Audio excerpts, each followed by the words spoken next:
be serving them. You're hosting the event at your house. And, some guests will be like, as a gesture, we'll, send a bottle of wine or bring a gift to the home as a thank you for inviting them. And that's kind of how I like to look at weddings as well. And so in that case, if you're charging your guests a ticket to attend your wedding, they shouldn't be obligated to give a gift. That's my opinion. Yeah, it just sounds like you don't like it too much. I mean, somebody's coming over for dinner at my house. I never ask them to bring anything. And as you say, sometimes people do, but yeah. Yeah. The other kind of like rule that we've heard for years is that the gift that you give at a wedding should cover the cost of the plate. But then it's like, well, how do guests know the cost of the plate? So in my opinion, it's really that you're inviting your guests to your wedding as you are hosting it, and guests give what they can, right? What they can afford. As a gift. What would the typical charge be to attend a wedding? I mean, what does a plate go for these days? Oh man, we're looking at probably $250 to cover a plate. I know, and this is on average. Of course, I've worked weddings where couples have had food trucks at their weddings, and have done things a little bit more affordably. But if we're looking at like a traditional wedding venue with about 150 guests, we're probably at an open bar. We're probably looking at $250. Wow. I'm going to a wedding at the end of August, but so far no invoice has come in the mail, so I think we're good. Lara Mahler, wedding planner and owner and founder of The Privilege Is Mine, and the privilege has been mine in speaking with you, Lara. We thank you so much. New York, New Jersey, and Connecticut's home for news, traffic, weather, and the mess. This is WCBS 880 News. WCBS 880 Magazine. The best things in life, they come in twos. 2 scoops of ice cream, 2 tacos. And now for a limited time, get our best deal of the year. Buy any phone when you switch to Consumer Cellular and get 2 months of service free. That's right, the same fast, reliable nationwide coverage as Big Wireless. Now with 2 months free. Proof the best things in life really do come in twos. Visit consumercellular.com or call 1-888-FREEDOM. Second and third month of monthly base service fee waived for new customers with the purchase of a phone and activation by September 2nd, 2024. Taxes, fees, and third-party charges will apply. See website for additional details. Did you know your skin is the largest organ of your body? Huh? That's why you should shower with Old Spice Super Hydration Body Wash instead of plain old bar soap. Love your skin by super hydrating it with vitamin B3 and glorious notes of vanilla and shea. Did you know that my super hydrated skin is the second largest organ of my body? The first is my heart. Old Spice. Men have skin too. Old Spice Super Hydration Body Wash. 24/7 renewing moisture. With daily use. If only life had a remote control, you could pause or rewind. Well, life doesn't always give you time to change the outcome, but prediabetes does. Take the 1-minute risk test today at doihaveprediabetes.org. Brought to you by the Ad Council and its Prediabetes Awareness Partners. Time for WCBS traffic and weather together. That collision with an overturned car still there on the westbound southern state, right around the Meadowbrook Parkway, and delays go back to around Newbridge Road. Until that's cleared away, you can use Jerusalem Road, you can hop onto the Sunrise Highway or Hempstead Turnpike to get around that. In Queens, a crash on the southbound Cross Island at 160th Street. All lanes are subject to closure. As we move to the Bronx, the 2-car hit on the southbound side of the Bronx River Parkway at the Cross Bronx. And in Westchester County, a couple of issues on the Hutch. One is a truck hit a bridge on the northbound side of the Hutch at King Street. And then in White Plains, southbound Hutch before North Street, you've got a 2-car crash. The inbound George, 30 minutes to the upper deck, 15 to the lower. Hudson Tubes, minor delays. And NJ Transit is free all this week for all riders. I'm Susan Browning in the WCBS Traffic Center. Most places are going to be dry here as we head through the evening. Pretty nice evening across the Tri-State area. And for tomorrow, partly sunny, warm, maybe an afternoon or evening thunderstorm. Certainly that's probably more widespread across Connecticut. Tomorrow 85, then mostly clear tomorrow night down to 69. Very warm Tuesday up to 88. And hot and steamy Wednesday. A thunderstorm in the afternoon and evening up to 93. And not as high for Thursday. Hello, person listening to the radio. I'm going to tell you about my new Harry's razor while I shave. You hear that? I've got a face full of stubble. It's basically silent. It's giving me an incredibly smooth, comfortable, and close shave. Every Harry's razor has 5 sharp German-engineered blades and a lubricating strip with aloe for extra comfort. And check out this handsome orange handle. Oh, wait, I forgot you can't see it. Guess we just have to imagine it. And the best part is, Harry's blade refills are as little as $2 each, which is a fraction of the price of other leading 5-blade razors. Not going to mention any names. And done. Get a Harry starter set with a 5-blade razor, weighted handle, shave gel, and a travel cover. All for just $3 plus free shipping. Just go to harrys.com/simple. That's harrys.com/simple. Are you tired of looking at your old, grimy, and mildewy bathtub? Looking to replace it with a beautiful walk-in shower, but cash is tight? For as little as $89 a month, no payments for 12 months for consumers who qualify. Remodeling loans can put you into a beautiful new walk-in shower in as little as 1 day. You can rest easy knowing that Remodeling Loans, a network of certified contractors, screened and handpicked by us, offers premier products, top-rated service, and value, increasing the beauty, safety, and value of your home. A new walk-in shower will also provide you with a germ-free, slip-resistant, safe, and beautiful new bathroom. Call 800-925-7042 and take advantage of our holiday special of free installation. Our agents are standing by, ready to schedule your appointment with our design team at no cost and no obligation to you. All callers will receive a free upgrade of premium colors just for calling today. A beautiful new walk-in shower is now within reach. Call 800-925-7042. That's 800-925-7042. You're listening to WCBS 880 Magazine. Turns out there are a lot of shipwrecks off the coast of New Jersey. Diver Dan Lieb, has become an expert on the subject, and he's joining us on Drive Time. Diver Dan, thanks for being with us. How many shipwrecks off New Jersey are we talking about? Well, if you look at insurance records, Coast Guard reports, lighthouse station reports, you come up with a list of about 4,200 documented shipwreck incidences. Wow. And these can go from around Port Newark, Port Elizabeth, around our coast, our ocean coast, and up into the Delaware River, even into Trenton. How does that compare to, say, other states' coastlines? Are we in the ballpark? Well, I can see where, people would debate about this, but as an example, a lot of people that are familiar with the wrecks that have occurred around North Carolina say that there are over 6,000 documented accounts, making it a pretty high concentration of shipwrecks. But also, if you consider that we only have a state line that's about a quarter as long as North Carolina, our concentration would be even higher. Why so many per capita, if you will, in New Jersey? What is it about our waters?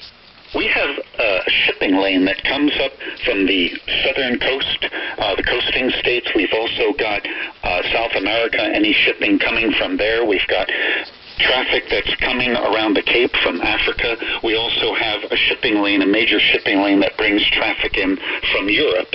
And all 3 shipping lanes converge on a narrow strip of water about 7 miles from Rockaway to Sandy Hook. And in the middle of that piece of water is a narrow channel about a half-mile wide called Ambrose Channel. And with all that traffic in and out over as much as 300 years, accidents are bound to happen. Statistically, incidences are going to occur. So it's not any kind of Bermuda Triangle situation or anything. It's just a factor of numbers. Absolutely not like the Bermuda Triangle type of thing. This is all where you might have ships colliding with each other in a fog. They might get stranded or cast up on a beach in a storm. Their boilers might explode, or they simply break down and go adrift.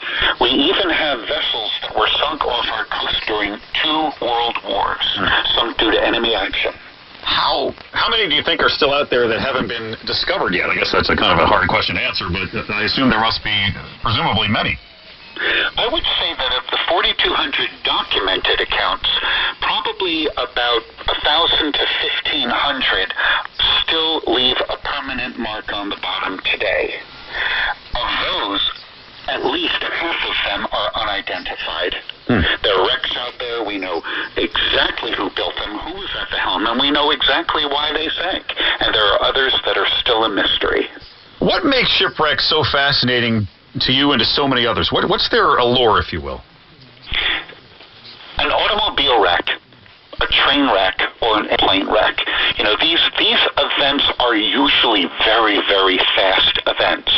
Shipwrecks can go on for days. There's one wreck called the Republic off the coast of Long Island. It took 36 or 38 hours before it left the surface after the incident that put a hole in her side. It can be a real, a shipwreck is kind of like a box, right? You put a hole in the box, it fills with water and it sinks. But it's what happens to the people on board that make history. And that's the story that I like to tell when I give these presentations. Yep, so you're having some lectures that you're giving this week, Diver Dan. If people are interested, where do they go? What do they have to do to be involved? Well, one of the best things to do, not to blow my own horn too much, but you could always go to my website at danlieb.com, and you could always get a hold of me and say, hey, Dan, when are you speaking next, or can my group engage you? Diver Dan Lieb, interesting stuff. Thanks so much for joining us. This is WCBS 880 Magazine. The Trump campaign deleted a video on social media featuring Beyonce's Freedom. According to Rolling Stone, it was playing on a 13-second post of the former president walking off his plane in Michigan earlier this week. But the singer's record label issued a cease and desist, saying Beyonce's only given the Harris campaign permission to use that song. Celine Dion did the same thing last week, and there's an entire Wikipedia page of other artists who've sent similar legal threats to Trump for using their music. Monica Ricks, CBS News. This is WCBS 880 Magazine. Getting onto an uptown L, F, or M train just got a whole lot easier. Now you can wheel your stroller or wheelchair right into the 14th Street and 6th Avenue station as 3 new elevators officially open their doors. MTA Chair Jano Lieber says we can expect to see 6 more by the end of the year. Out of the 9 total, this entire complex, the 14th Street Mega Complex, will be done by the end of the year. But here we're opening 3 of them on the 6th Avenue L platform and the Uptown F and M platform. He says this was a 36-month-long construction project. The feds contributed almost $250 million to this project, about 80% of the total cost. In Greenwich Village, Mary Lynn Buckley, WCBS 880 News. WCBS 880 Magazine. Wesley Financial Group is not a law firm. If you own a timeshare, don't miss this public service announcement from Chuck McDowell, founder of Wesley Financial Group. If you receive an unsolicited phone call or mail piece to discuss selling, renting, or especially canceling your timeshare, don't fall for it. If you really want out of your timeshare, hang the phone up immediately or throw that mail piece in the trash and contact your timeshare resort or Wesley Financial Group for assistance with your timeshare. As the only Inc. 500 timeshare cancellation company, our knowledge, experience, and results has made Wesley a trusted resource for over 40,000 families we've helped get out of their timeshare. Give us a call, and I'll send you our timeshare exit information kit free with the straight facts about your timeshare and all of your options for cancellation. Call for your free info kit, 800-329-2121. 800-329-2121. 800-329-2121. Time for WCBS traffic and weather together. That overturned car is still there on the southern state moving westbound right around the Meadowbrook State Parkway. You're jammed up from around New Bridge Road. Jerusalem Road would be a good choice. As we move to Queens on the southbound Cross Island at 160th Street, all lanes are subject to closure. With a crash in the Bronx, a 2-car hit on the westbound Cross Bronx before the Grand Concourse. Once you get to the George, you've got a good ride. Coming heading inbound on the George, 20 minutes. Moving to Westchester, you've got a truck hitting the bridge on the northbound Hutch at King Street, and that's causing problems with delays. At least one lane is getting by. And also on the Hutch moving southbound in White Plains, right before North Street, a crash takes a lane of traffic. And New Jersey Transit is offering free rides on all modes of transportation starting tomorrow, Monday, and going all the way through September the 2nd as a thank you. I'm Susan Browning in the WCBS Traffic Center. North and west, there could be a thunder shower in the next few hours, and then we'll turn out mostly clear tonight. Down to 69 in Midtown. Overall, pretty nice night across the balance of the area. Then partly sunny for tomorrow. We're up to 85. There will be an afternoon or evening thunderstorm, though, a little bit more widespread tomorrow. Then mostly clear tomorrow night, down to 69. Very warm for Tuesday, up to 88. And then hot and steamy on Wednesday up to 93 with an afternoon or evening thunderstorm. And not as hot for Thursday. This is WCBS 880 News. My name is Keisha Glenn Hutton of WCBS Newsradio 880. Words that I have always been honored to say. There is power, prestige, poise, and passion behind our brand. From those that run our day-to-day operations to those of us in sales, we represented a brand that focused on quality programming and content and serviced the tri-state area faithfully through sharing both the good stories and the difficult ones. Thank you all for your dedication and contribution to the 880 legacy. We are and will always be News Radio. Sophia Hall, I just want to thank everyone for taking the time out of their busy schedules to make us a part of your day for all these years. I met two of my good friends after interviewing them for stories. You never know who you're going to meet that day, connect with. I will especially miss the family of WCBS. You get to know not only your coworkers, but find out about their children, or if they buy a house. They have a passion for my job, and that's what we all have had at the station, a passion for news and helping others. This is WCBS 880 News. It's the call you make to take control of your health. Good morning, Princeton Longevity Center. When you call Princeton Longevity Center, the region's leading center for preventive medicine, preventing heart attacks, finding cancers before they spread. Princeton Longevity Center not only helps you prevent life-threatening illnesses, they can help you reduce the anxiety that comes from just not knowing enough about your health. It's a very in-depth physical. When you call, a coordinator will tell you about a one-day comprehensive exam. We do have even your blood tests back the same day. Princeton Longevity Center is the region's only preventive medicine center with 64-slice CT scan. The technology Time magazine says is the most accurate test for early detection of cardiovascular risk. But we can also do virtual colonoscopy with our scanner. Schedule your appointment today. Call 888-8000-PLC or PrincetonLongevityCenter.com. We do it all in one day. 888-8000-PLC.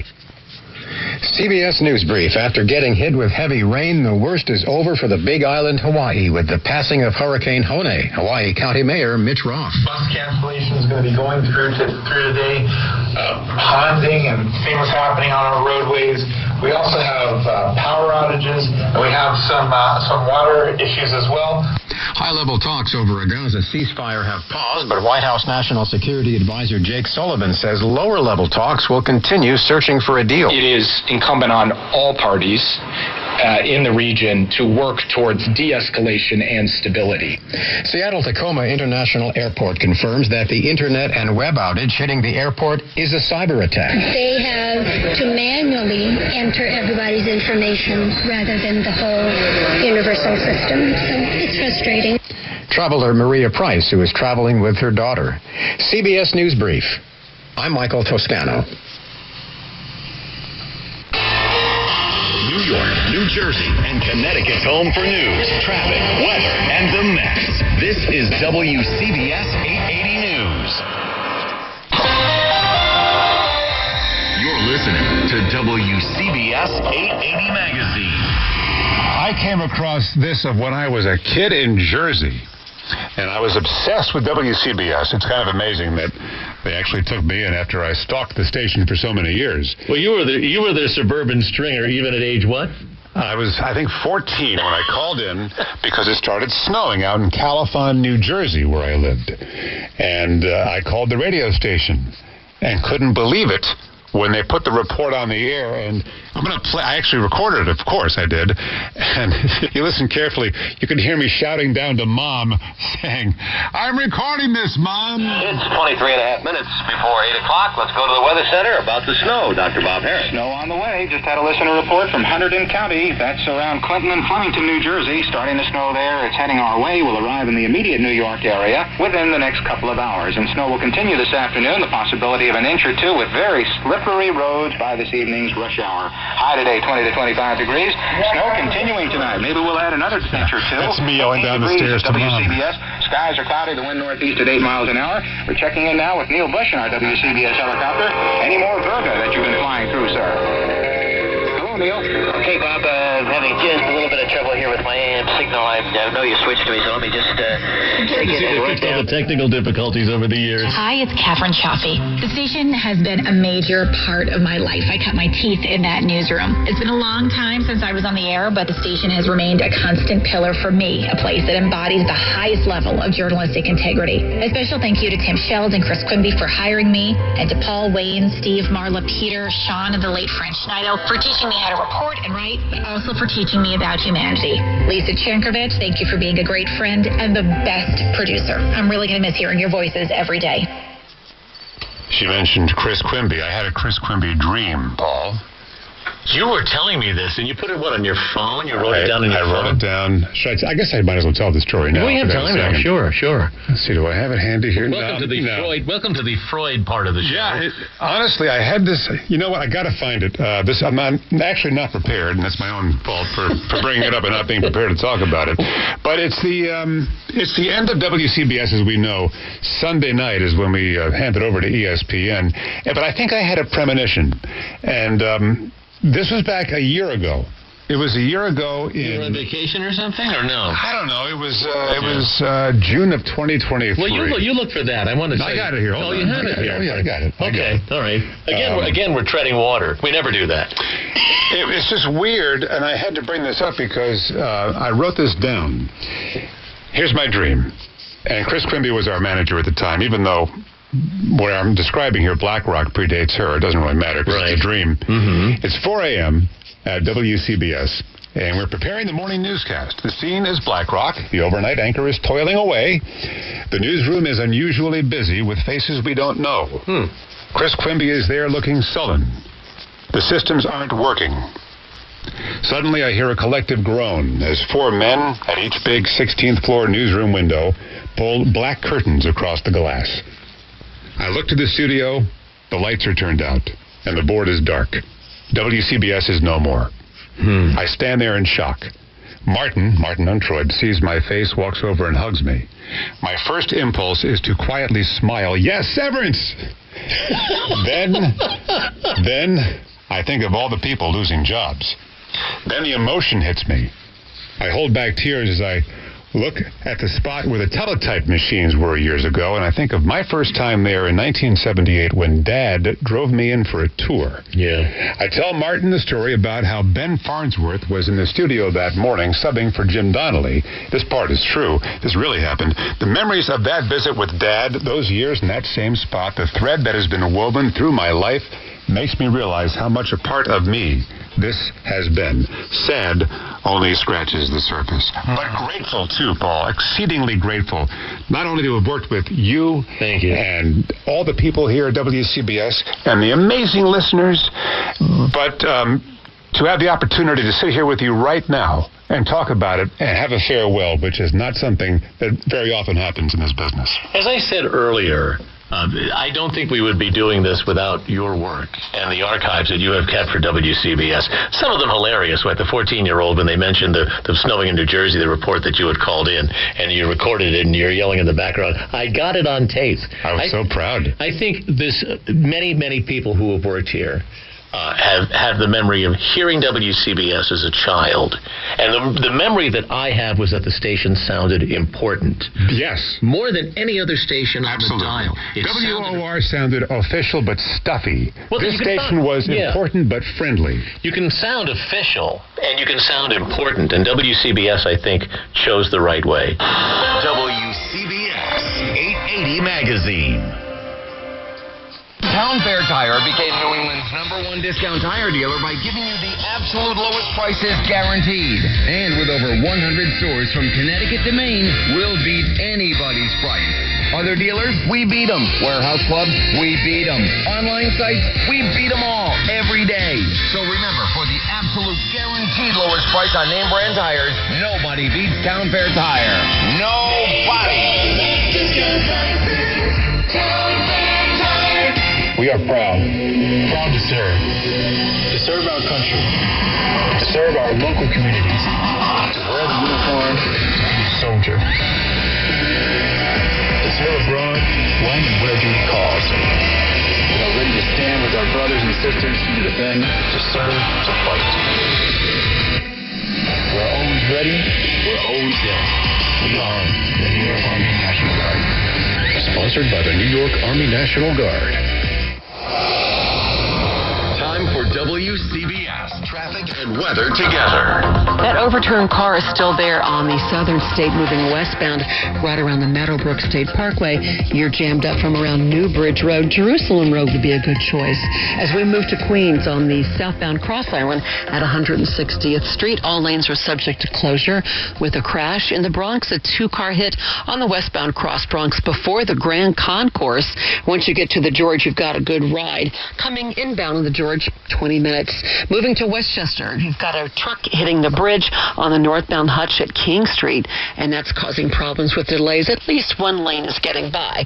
And also on the Hutch moving southbound in White Plains, right before North Street, a crash takes a lane of traffic. And New Jersey Transit is offering free rides on all modes of transportation starting tomorrow, Monday, and going all the way through September the 2nd as a thank you. I'm Susan Browning in the WCBS Traffic Center. Most places are going to be dry here as we head through the evening. Pretty nice evening across the tri-state area. And for tomorrow, partly sunny, warm, maybe an afternoon or evening thunderstorm. Certainly that's probably more widespread across Connecticut. Tomorrow 85, and mostly clear tomorrow night down to 69. Very warm Tuesday up to 88. And hot and steamy Wednesday. A thunderstorm in the afternoon and evening up to 93. And not as hot for Thursday. For eligible individuals, 18 and older only. Results vary. See website for details and important safety information. How are your hearing aids sounding now? A little tinny. Okay, 2 seconds. With Jabra Enhanced Select's premium package, better hearing doesn't happen in a doctor's office. It happens at home. All done remotely from initial testing to adjustments. How are they sounding now? Fantastic. So much better. You get the same advanced hearing aid technology and professional support you expect from a clinic at a fraction of the cost. And if you have any issues, we'll make adjustments 7 days a week. No charge. Oh, you people are wonderful. Our premium package includes hearing aids, 3 years of follow-up care, plus a 3-year warranty with loss and damage coverage, and a 100-day money-back guarantee. I hear better than I ever thought possible. Save $300 on Enhanced Select 500 hearing aids automatically at checkout. Just go to jabraenhance.com/try. That's JABRA enhance.com/try. jabraenhance.com/try. Your roof is the biggest layer of protection your home offers. Protect your roof with GAF Timberline HDZ shingles from Riverhead Building Supply. Visit a store to explore colors, features, and warranty details, and learn about the technologies developed to help protect your roof from wind and blue-green algae staining. Timberline is America's #1 selling shingle brand, delivering the look homeowners love. Find the complete GAF roofing system at all Riverhead Building Supply locations and at rbscorp.com. WCBS 880 will cease operations on Monday.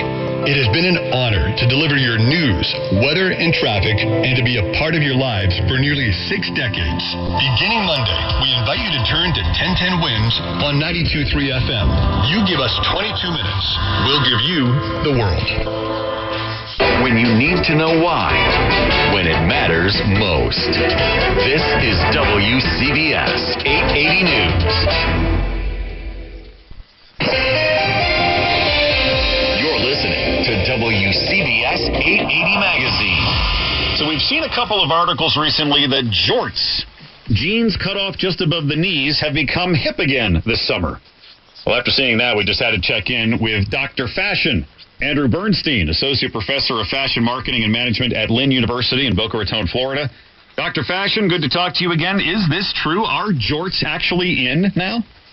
Guess what, Michael? Jorts are here, and they're probably here to stay. Really? I mean, we're going from uncool to trendy. And jorts were once considered unfashionable and associated with a dad style. Remember those sort of dad jeans back in the 60s and 70s? Right. Kind of the aesthetic, and having made a surprising comeback this summer. The styles evolved from a symbol of tackiness, to embodiment of the carefree brat summer movement. Remember that brat summer movement that everybody was kind of doing this last year or so? And they're gaining traction on runways, pop culture, social media, couture, ready-to-wear, everybody, guys, girls, unisex. It's all about this kind of trend. And, we can rhyme it. We can say shorts. We can say jorts. Some people say snorts. Whatever you want to say. Jeans are back, but they are shorter. One or two things, Michael, is really interesting that I'm thinking about this. One of the reasons that they're so popular, jeans are denim, they're kind of sturdy. But guess what? Unlike pants and trousers and culottes, certainly for a woman and a guy, you can stick your cell phone in the back and you don't have to worry about falling it off, and you can find it. And that's certainly a great trend for people carrying their phones and having pockets. So that's one of the big things that we see. Also, sustainability is so important as well. Why? I mean, I guess you mentioned one thing, not the better pocket to keep your phone in, but why do you think they're back? What brought them back? Well, I think one of the reasons for a big comeback is really the reemergence of Y2K. Remember that? Sure. The trend was particularly popular among Gen Z. Remember Gen Z, Gen Ayers, they're really leading this trend for fashion, social media. And they are embracing the nostalgia of the early 1990s, including low-rise jeans and other denim staples like jorts. So they're the ones making it popular. Remember, they're easy to get into and whatever. And remember, too, Michael, everybody with those stonewashed jeans, and you see maybe even your kids with the jeans with all the cuts and holes. Sure. You know what a lot of people are doing now? They're just taking scissors, cutting off that lower leg, and guess what you have? You got jorts. Meat. Jorts. I was going to ask you, is it okay to do that, or do you have to stick with the... Don't it always seem to go, but you don't know what you thought till it's gone. Oh, boy. It's Wayne Cabot as we say goodbye. This is it. We're just minutes away. And I want to take these last few minutes to be quiet, which is something Paul Murnane has wished for a very long time. Paul, you will get your wish for the next few minutes as I play the sounds of WCBS through the years. You ready? 1960s, the headline sound. CBS Network Alert. 1970s, the chopper.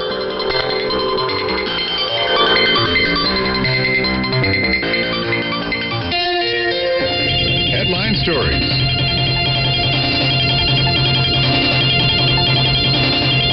WCBS Bulletin.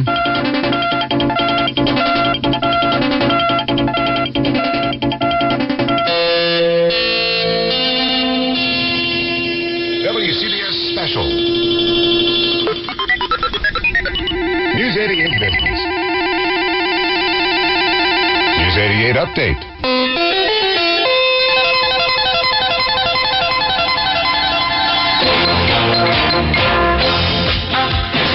Here's everyone's favorite. We never should have stopped playing these. We should have kept paying Steve Carman as much as he wanted. Everyone remembers and loves News Is. From the guy who composed so many great themes, we'll start with the real big one. Yeah, he was the guy behind I Love New York. When you say Budweiser, you've said it all. Sooner or later, you'll own Generals. Trust the Midas touch. And have you ever heard the jingle, Nationwide is on your side? And here's what my friend Steve Carman did for us. 1979. News is WCBS New York. Sports is WCBS New York. Where it's at and where it's gonna be is WCBS New York. No matter where the news is made, we're here to tell it best. WCBS New York. WCBS New York.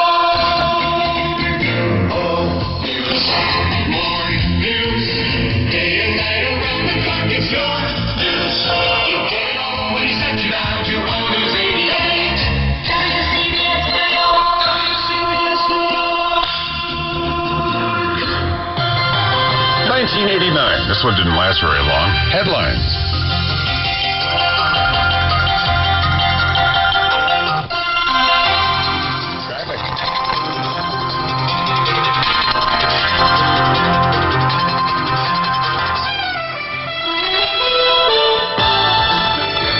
WCBS News Time, 3:15, time for News 88 Sports. And the big sports story today involves Kevin McReynolds, who has extended his lease at Shea Stadium in a very big way. Howard Cannon has more about that. It was supposed to be Kevin McReynolds' Day, 3-year Now the 90s, more than just the headlines.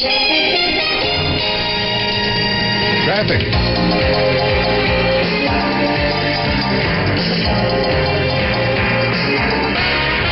The headlines approaching CBS News on the hour.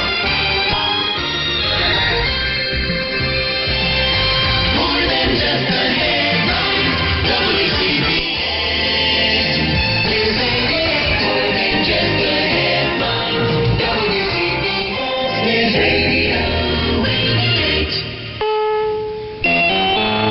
CBS News, I'm Mike Pulsifer. More than just the headlines, WCBS.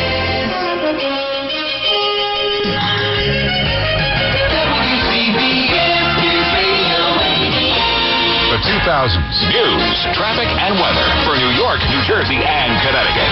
We are News Radio, WCBS 880. Big theme music at the top of the hour.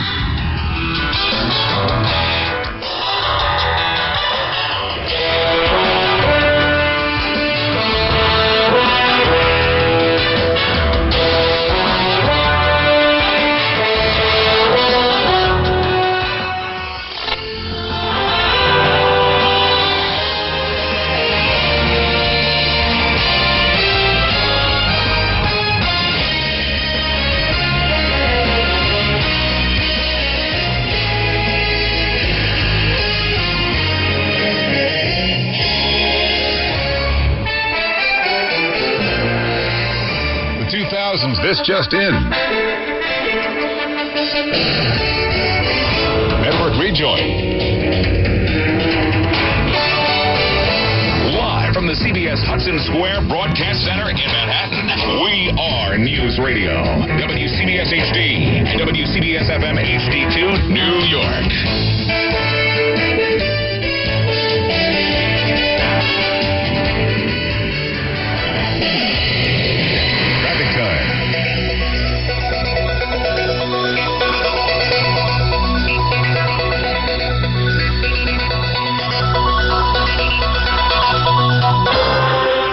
Just into the WCBS Newsroom. Now, CBS Top of the Hour, 60s to today.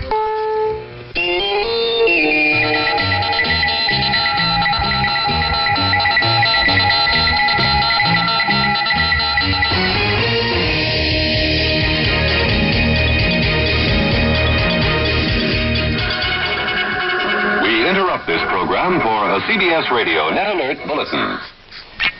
That chirp. CBS Radio Special Report. CBS Radio Sports.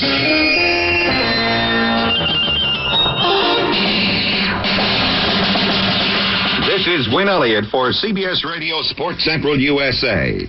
Every referee signal on a playing field has a special meaning, and now on CBS Radio, we've got a new set of signals that means great listening on this station. Our sports signature sounds like this. It means My Sports Central USA. This is Douglas Edwards. CBS News on the Hour is the sound of news in the making. And this sound introduces our comprehensive news coverage.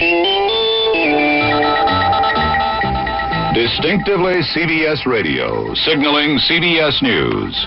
Listen for the signature. And you'll be listening to CBS News on CBS Radio, where what you want to know comes first. Good morning. This is Steve Porter welcoming you to WCBS News Radio 88.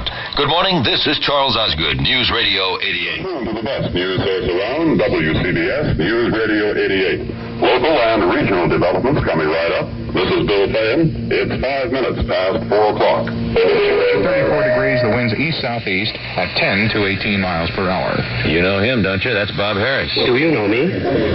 Many people in the West Village. News 88 WCBS in New York, 27th of November, a Monday, 36 degrees, 5:30. The news on us, headlines. A lot of snow on us today. Season's first snarls traffic. More tones will follow. The final loudest one marks the exact time. We've been marking time for a lifetime, and now it's over.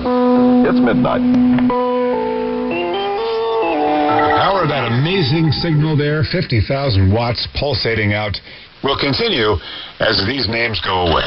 We take these last minutes to celebrate our relationship, yours and mine, and Paul's, and Bridget's, and Michael, and Steve, and Tanya, and Levon, and on, to Pat's, Parson, Farnack, Carol, Jeff Kaplan, Deborah Rodriguez, Gary Moore, Ben Farnsworth, Jim Donnelly, Lou Adler, Charles Osgood, Steve Porter, Harvey Hauptman, Rita Sands, Tom Franklin, Bill Fayen, Bob Glenn, John Wydra, Palmer Payne, Alan Shaw, Ralph Howard, Greg Baker, Bob Gibson, Jack Welby, Harley Carnes, Therese Crowley, Vicki Allen, John Metaxas, Jim Taylor, John Miller, John Lesher, Joe Avalar, Anita Bonita, Kathy Carpin, B.J. Fennell, I remember you, B.J., Mitch Levy, nicest guy in the world, Mike Sugarman, Janice Wright, Steve Knight, Karen Riegel, Mary Alice Williams, Ed Crane, Maria Garcia, Cameron Swayze, Bud Mishkin, Suzanne Colucci, Ashok Bala, Bill Whitney,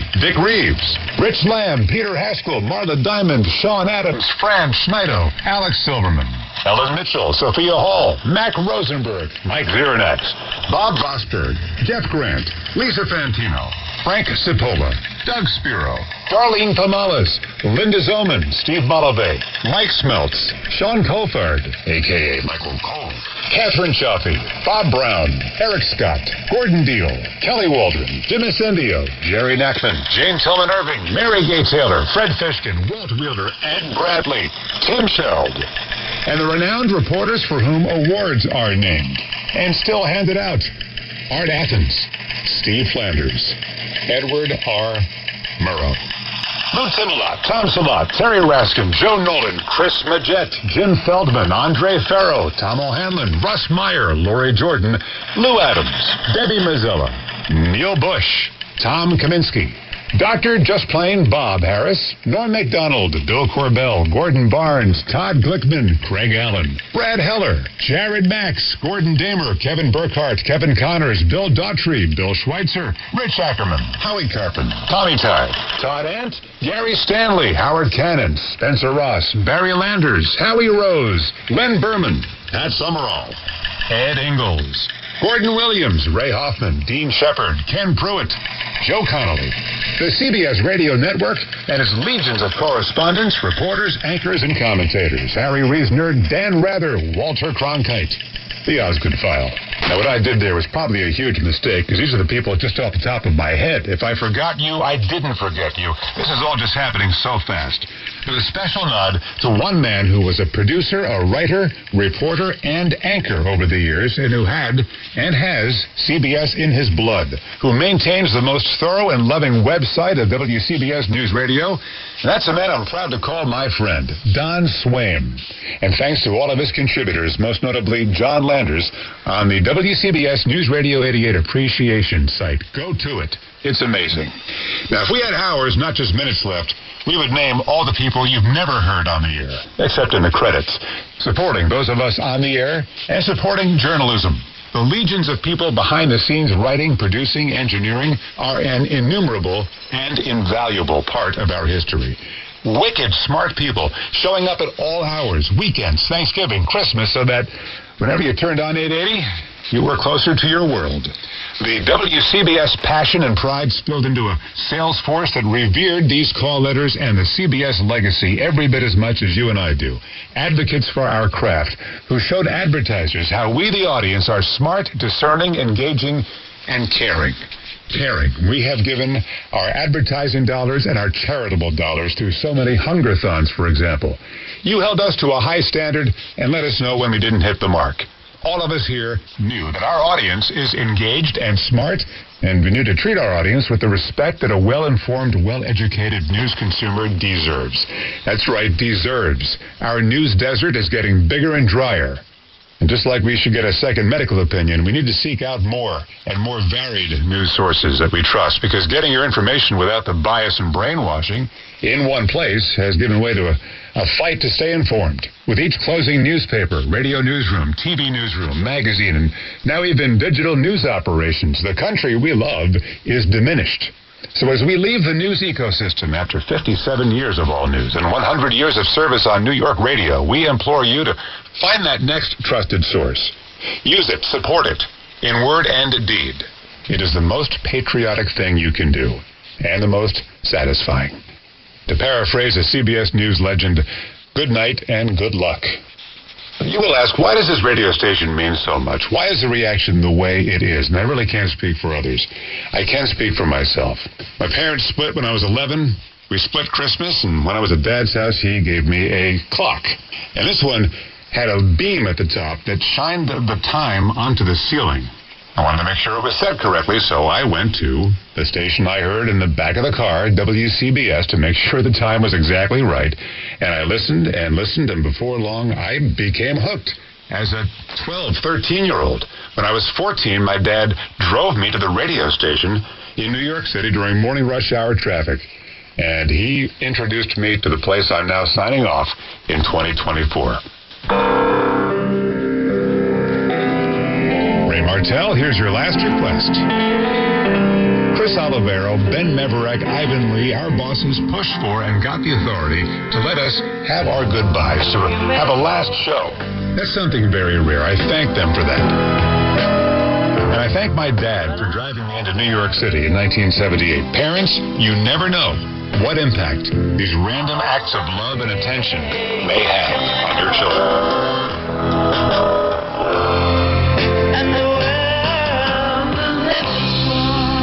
I'm Wayne Cabot, and for the final time, this is WCBS New York.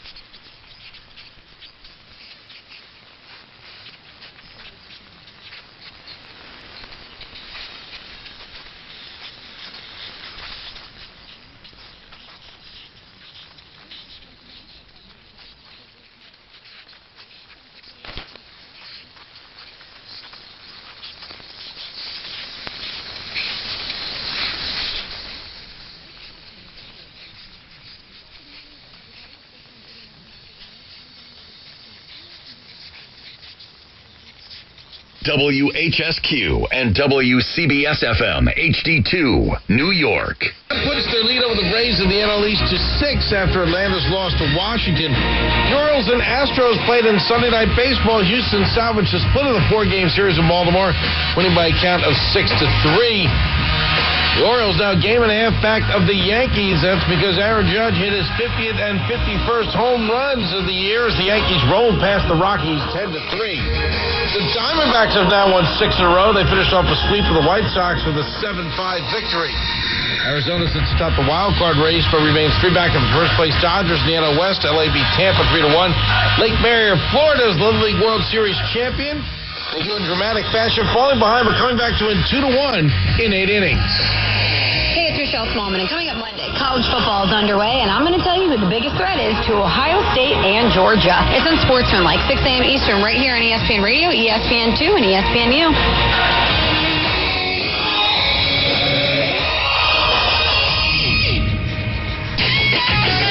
Coming up Monday morning at 6 o'clock on DPH Rod Rothenberg, we break down the Jets and Giants preseason, the Yankees and the Mets as well. It's Monday at 6 on ESPN.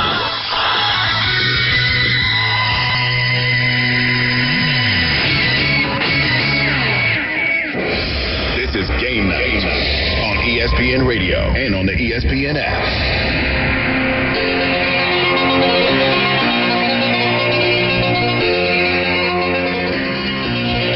listening to Game Night on ESPN Radio, the ESPN app, and Sirius XM Channel 80. Harrison Stanford and Jonathan Zaslow with you. We are presented by Progressive Insurance. If you want to tap in with us throughout the course of the night, 1-888-729-3776, 1-888-SAY-ESPN.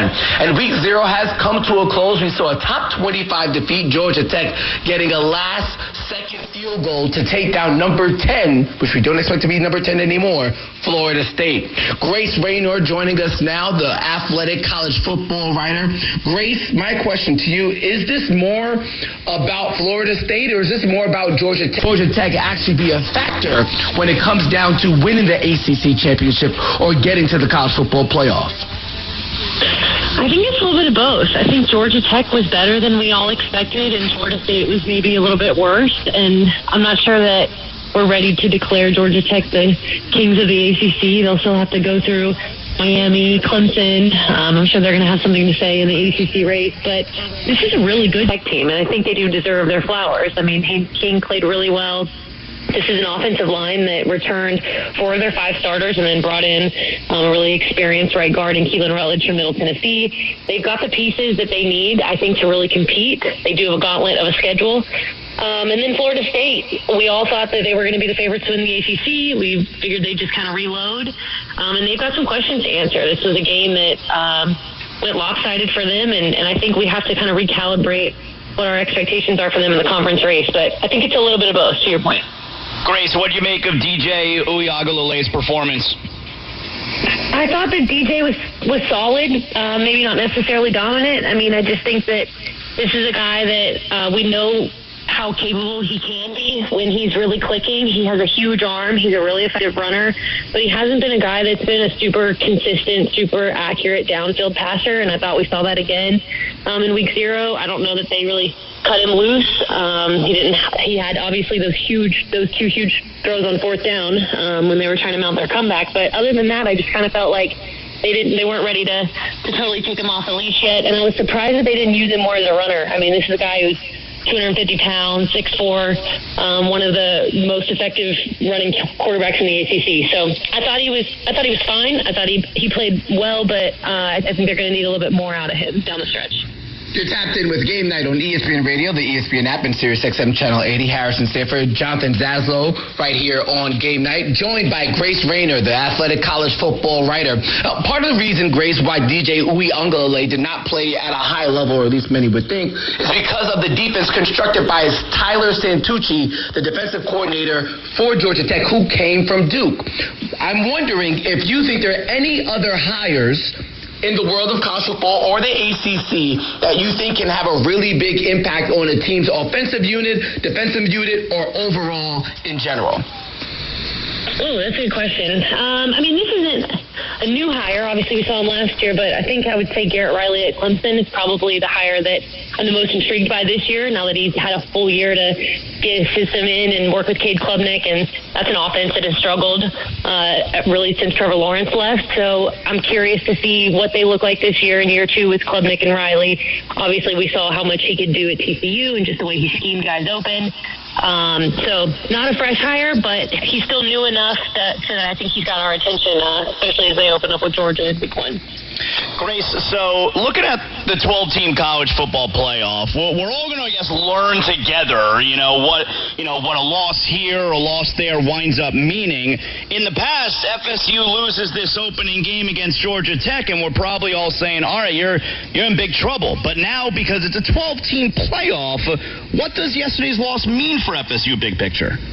Yeah, I'm right with you. Like, we're going to figure it out together, right? I mean, yes, to your point, it would have been an absolute dagger just this time a year ago. I mean, we're talking about a Florida State team that went undefeated and still didn't make it a year ago.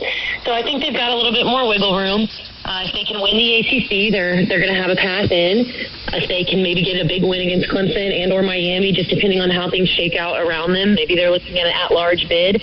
So they don't have a ton of room for error, but I don't think it's, Florida State's chances are completely dead. We'll see kind of what shakes out around them, but I do think that they need to clean some things up and kind of figure out where they're headed, and then maybe have some dominoes around them fall their way too. Grace Rayner, athletic college football writer, joining us right here on Game Night on ESPN Radio, the ESPN app, Sirius XM Channel 80, Harrison Stanford and Jonathan Zaslow.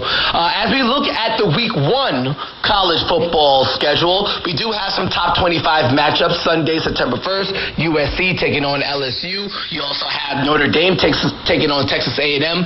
Out of all the matchups that are happening in official Week 1, which game is the most intriguing to you and why? I do like that Notre Dame A&M matchup. I think seeing Riley Leonard go up against his old coach and Mike Elko in Week 1 is going to be really interesting. I'm curious to see how he kind of slides into that Notre Dame offense. I think Connor Wigman is poised for a big season, so I've got my that one. I will be at Clemson, Georgia, so of course that's going to be one that I'm going to be monitoring. Curious to see what this Clemson offense looks like, and I would assume Georgia's probably going to look like they're in mid-season form, probably the most talented team top to bottom in the country. So yeah, those are probably the two that I'm the most excited about. And, before we let you go here, Grace, if we could take a look at the SEC for a moment here. I mean, the SEC loves to brag every single year, obviously. Best conference, best league. But you got a Texas team that is entering the SEC, not just with, aspirations to win the SEC, but to win the national championship. So what do we make of the chances of an outsider like Texas being able to compete right away in the Southeastern Conference? Yeah, I think Texas is joining the SEC at a great time. This is a program that had a lot of momentum last year, and they obviously made the playoff, and Quinn Ewers is a Heisman contender. The SEC, to your point, is the most daunting conference in the country, so they're going to have to be ready to play big boy football immediately. But that's the great thing about the 12-team playoff, too, right? Everyone kind of has a chance. Obviously, I know they've lost some pieces. They've had some injuries that they're going to have to work around and kind of figure out where they're headed in that direction. But I think anyone who is entering this preseason as a top 15 team has a shot when it's all said and done. Grace, I know a lot of people this time of year dabbling around with their ESPN Bet app. As somebody who covers the sport, can you name the one team, you can only pick one team now, outside of the obvious, that wins the national championship? So we're eliminating the Oregons, the Ohio States, the Alabamas, the Georgias of the world. Name the one team that could creep into the playoff and really make some noise. Oh, man. Oregon was my pick in the preseason. I think Georgia's obviously probably but those are the easy ones, Grace. You know that. All right, give me... what about Mizzou? Or actually, can I have two? Ole Miss or Mizzou? I like both of them. They're both... Mizzou's got a lot of talent. I love Luther Burden. I think that they are kind of a sleeper team. A lot of people in the SEC have liked them. Ole Miss is returning Jackson Dart. I do think we're going to see one of the teams that we're expecting to win it all, but I like the way Ole Miss and I like the way Mizzou are built. Yeah, I like Jackson Dart, a little long shot there to win Heisman Trophy as well. I think that's a good play right there. All right, Grace, thank you for joining us here on Game Night. Enjoy the rest of your weekend. Yeah, thank you guys so much for having me. I appreciate it. Week 0 of the college football season is over. Real quick, Jonathan, before we get into more NFL action, is Florida State done? No. Are they a college football playoff team? Yeah, I think so. I think they are. Before yesterday, I put together my college football playoff predictions, and before yesterday, I have them winning the ACC, and that could still be the case. It's just the problem, because, you could represent, you can get to the ACC championship game without being undefeated in conference, all right? True. So, they lose this game to Georgia Tech. It just means, games against Clemson, games against Miami. You probably got to win both of those now, and you can't trip up, with one or the other in conference games. You figured going into the start of the season, Georgia Tech, neutral site, that nobody counted that as one of FSU's conference losses. So, yeah, I still think FSU is a playoff team. I absolutely still think FSU is in play for the ACC championship. But, I'm down here in South Florida. I grew up a Hurricanes fan. Hurricane fans were loving yesterday, all right? That just makes potentially the road to an ACC championship game easier for someone not called FSU. Yeah, obviously Hurricanes fans should be excited with Cam Ward, their quarterback. Another interesting team in the ACC is North Carolina. After their Week 1 matchup against Minnesota, I saw this on College Game Day Saturday morning, they don't go more than 10 miles away from their campus until November. Wow. very local home cooking there for the Tar Heels, who have a big chore of replacing Drake May, who played fairly well in the Patriots preseason finale. Let's hear from their head coach, Gerard Mayo and May, right here on Game Night on ESPN Radio. That's coming up next. This is ESPN Radio. To the Atlanta Falcons. Bird call! Your radio, your computer, your smart speaker, or on the ESPN app. The C.J. Stroud a no-brainer. C.J. Stroud's a no-brainer over Joe Burrow? Yes. We're everywhere you are. This is ESPN Radio. Did you overindulge on your summer vacation? Well, you could lose those extra pounds quickly with the help of NJ Diet. It will only take you 40 days to lose a contractually guaranteed 20 to 40 plus pounds. No hormones, no prepackaged meals, and best of all, no shots. Call Dr. T, 855-5NJ-DIET, or go to njdiet.com. 40 days, up to 40 pounds. 40 days, up to 40 pounds. njdiet.com. We are moving now. Electric bikes are everywhere. They are quiet and very fast. Teens ride them on the roads in bike lanes, but also in places they should not be, like sidewalks and parks. Look out! When you ride, wear a helmet. Don't speed. Watch out for pedestrians and cars. New York State and your community have specific rules for electric bikes. Follow them. Go to trafficsafety.ny.gov for more info. A message brought to you by the Governor's Traffic Safety Committee. Hey, Yankees fans, come out to Yankee Stadium on Friday, August 30th, when the Yankees host the St. Louis Cardinals, and be ready to receive a brand new Yankees promotional giveaway. It's Aaron Judge football jersey night. The first 18,000 guests will receive an Aaron Judge football jersey. For tickets, log on to Yankees.com/tickets. Again, don't miss the Yankees and Cardinals for Aaron Judge football jersey night on Friday, August 30th. Visit Yankees.com/tickets today. Hi, New York. Michelle Scalisi here, and we're back, baby, with the best deals in well over 4 years. Security Dodge is having a fire sale. It's wild. Like turn back the clock to 2019 inflation buster wild. Like payments on a new 2024 Jeep Compass Limited for just $299 a month, or 2.9% for up to 84 months on a new 24 Wrangler Sport S 4xe. It's wild. Shop 24/7 at securitydodge.com during our Make This the Summer event. If you have ever thought about remodeling your bathroom but were worried it would take too long or cost too much, then stop worrying. Right now, Jacuzzi Bath Remodel has designed a collection of high-quality custom products and perfected the one-day remodeling experience so you can enjoy your new bathroom faster than ever before. It's a worry-free bath remodel from the most trusted brand name in the business, Jacuzzi. A Jacuzzi bath system fits in your existing tub space. It's a no-mess installation with an amazing style selection, factory-certified installers, and a limited lifetime warranty. Call 800-717-4599. That's 800-717-4599 right now and get 50% off installation with no interest and no payments for 12 months. Replace that old bathtub today with a walk-in shower for a safer bathing experience. If you have lived in your home for over 15 years, it's time to remodel your bathroom. For a virtual or in-home appointment, call 800-717-4599. That's 800-717-4599. 800-717-4599.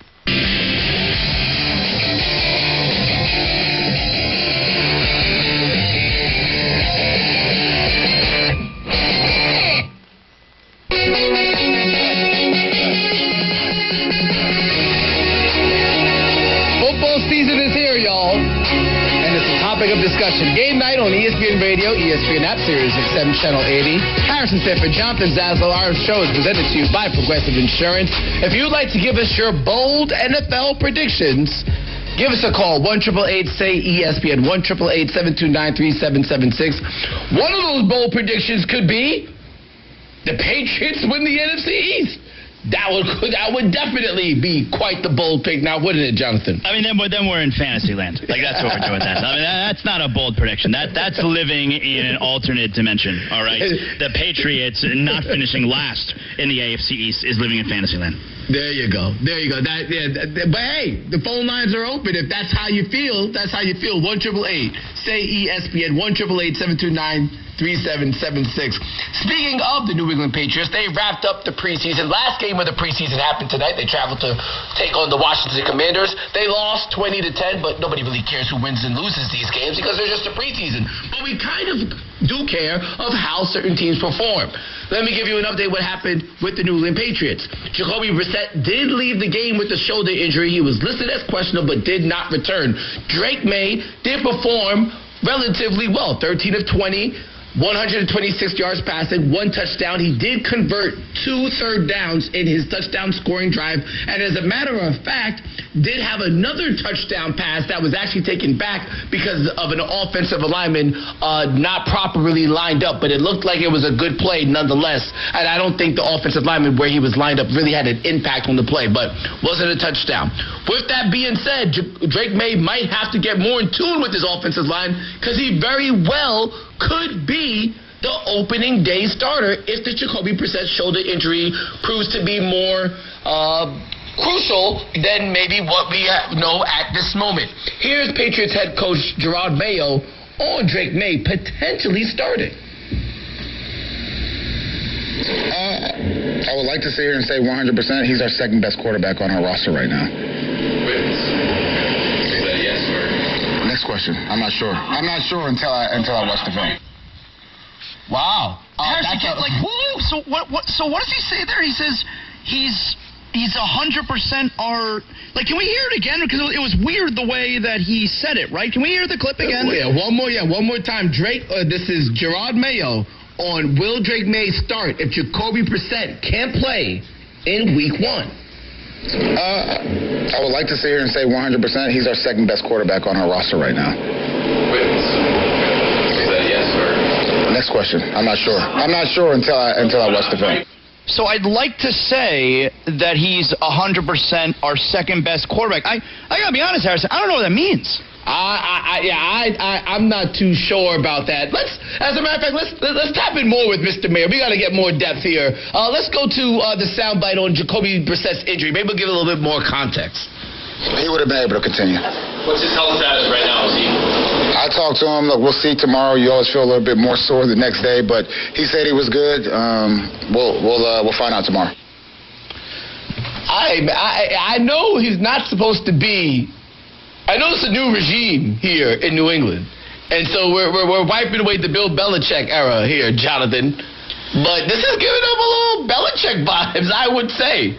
Yeah, I don't think he's trying to be. I don't think he's trying to lead us in a different direction than he's actually going. I don't think he's trying to play coy. I think it's a weird way that he stated whether or not Drake May is in position to be the starting quarterback. I think they probably, like, I saw this quote from earlier in the day on the pregame show, all right, where Gerard Mayo about Drake May says, quote, I think early on he was trying to defer and just be a good teammate. Now he's competing to be the starting quarterback. He's really kind of ramped up his preparation and production on the field. And the reason I read that quote to you, Harrison, is because I feel like that lends itself to the idea of him not starting the season as the Week 1 starter because, all right, if he's gone so far from the start of training camp to Week 3 of the preseason because he's trying to win a job and just maybe all the information that he's absorbing and the experience he's getting in such a short period of time, just imagine where he'll be doing the same thing after seeing real football the first maybe 3-4 weeks of the season, watching on the sidelines, hearing the plays, going over, everything, the game plan, watching the film and all of that. If he's come this far in just a matter of, 4 or 5 weeks, how much further along can he possibly be in 4 or 5 weeks from now? And I would say it's pretty likely he'll be a whole lot further along. So I feel like we're headed in a direction, as long as Brissett's okay, and again, we're still a couple weeks away from the start of the season, Harrison. I think as long as Brissett is okay, the shoulders are right, I'm leaning in the direction that they're going to go with Jacoby Brissett. earlier in the show, you and I discussed what the New England Patriots should do, and I think Gerard Bayo made it pretty clear there when he said that he's the team's second best quarterback. So Jacoby Brissett, while it hasn't been named official, is not. Jacoby Brissett seems like he will be the starting quarterback. The Patriots, one of two teams to not name their Week 1 starter as of yet. The other team, the Pittsburgh Steelers. Harrison Sanford, Jonathan Zaslow. This is Game Night on ESPN Radio, the ESPN app, and Sirius XM Channel 80. We are presented by Progressive Insurance. 1-888-SAY-ESPN, 1-888-729-3776. With that being said, there is a chance that Jacoby Brissett isn't the starting quarterback. Maybe his shoulder isn't where they want it to be. Who knows? Things happen. Weird things happen in the NFL. Here's Drake May on his level of preparation for a moment like that, with him potentially being the starting quarterback. Yeah, I think I would feel ready. I think I'm ready for whatever this football team asks of me, and ready to get out there and try to help us beat the Bengals Week 1. Now it still seems unlikely, but Drake May says he's ready for the role. As we look at the NFL rookie quarterbacks here, you're pretty high on Caleb Williams in terms of being a rookie quarterback that could perform at another high level. Are there any other rookie quarterbacks that you have a lot of faith in going into not just the season, but Week 1? Yeah, it's interesting because, all right, J.J. McCarthy is hurt. He's going to miss the whole year. Michael Penix Jr., it's an extenuating circumstance where he was selected very high atop the draft, but with the intention of sitting behind Kirk Cousins, who they gave $100 million guaranteed to. But otherwise, like you said, the Patriots are one of just two teams, the other being the Steelers, and those are veteran quarterbacks. The Patriots are one of just two teams left in the league that have not named a starting Week 1 quarterback. And you look at all these other rookie quarterbacks. Jaden Daniels has already been named the Week 1 starter for Washington. Caleb Williams, of course, has already been named the Week 1 starter for Chicago. J.J. McCarthy, by all accounts, was well on his way to being the starting quarterback in Minnesota had he not gotten hurt. And then you have Bo Nix as well. Bo Nix in Denver was also already named the starting quarterback. So if Drake May is not named the starting quarterback, like I said, extenuating circumstance in Atlanta with Michael Penix Jr., there's really no Michael Penix Jr. was not competing for a job. He wasn't. They're hoping he improves, he gets better, eventually it'll be his time. But that's not a quarterback competition. Otherwise, all these other teams, the starting quarterback is the first-round pick, is the rookie quarterback. Drake May would be the only one that is not getting the keys to the kingdom in week number 1. That's quite something. And I will say this, there have been some whispers that there's a chance that Michael Penix could be starting very soon because Kirk Cousins might have not come along as fast as they would like coming off the Achilles. Who knows what happens there in Atlanta? But yes, it does seem like Drake May, as you compare him to other rookie quarterbacks, is behind the 8 ball, and it probably doesn't help that he doesn't have the wealth of talent that maybe some of these other quarterbacks have. Who are the weapons around him? That's not the way to start your career, but yeah, that's why I look at it. And I also think I know I mentioned this earlier. I think there's a real concerted effort there in New England to not do everything the way Bill Belichick did. And look, there are a lot of things you'd like to do exactly the way Bill Belichick did, all right? He won 6 Super Bowls there. But one thing that you don't want to repeat that Bill Belichick did was essentially ruining what maybe could have been with Mac Jones.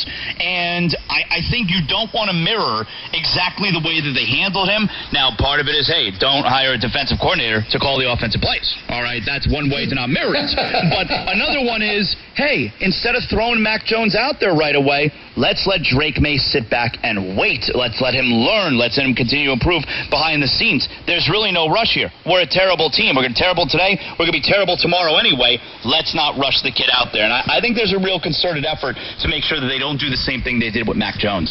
Yeah, it seems pretty clear what's going to happen in New England, at least to start the season at the quarterback position. Can't say the same in Pittsburgh, where you have Russell Wilson and Justin Fields still competing for the QB1 job. We'll discuss that next. This is Game Night on ESPN Radio and the ESPN app. Hey, it's Michelle Smallman, and coming up Monday, Brock Purdy was the darling of the NFL last year. I'll tell you, the rose will be off the bloom this season. It's on Sportsman, 6 a.m. Eastern, right here on ESPN Radio, ESPN2, and ESPNU. When you drive drive a vehicle so reliable it's backed by a 10-year, 100,000-mile limited warranty, you stop thinking about what you can't do and start doing what you never thought possible. Find out what you're capable of in a vehicle that inspires confidence around every corner. Get 0.9% APR for up to 48 months in the purchase of select new 2024 Sportage and 2024 Sorento models. Kia, movement that inspires. Warranties include 10-year, 100,000-mile powertrain and 5-year, 60,000-mile basic. Warranties are limited. See retailer for details. Call 800-333-4KIA for details. Always drive safely. Financing for 24 to 48 months from Kia Finance KF. Subject to credit approval by KF to well-qualified buyers for purchase of a new 2024 Sportage or 2024 Sorento. Excludes hybrid PHEV. $21.22 per month for 1,000 financed at 48 months. No down payment required. Subject to vehicle availability and dealer participation. Must take delivery by 9/3/24. Limited inventory available. See Kia retailer for available stock.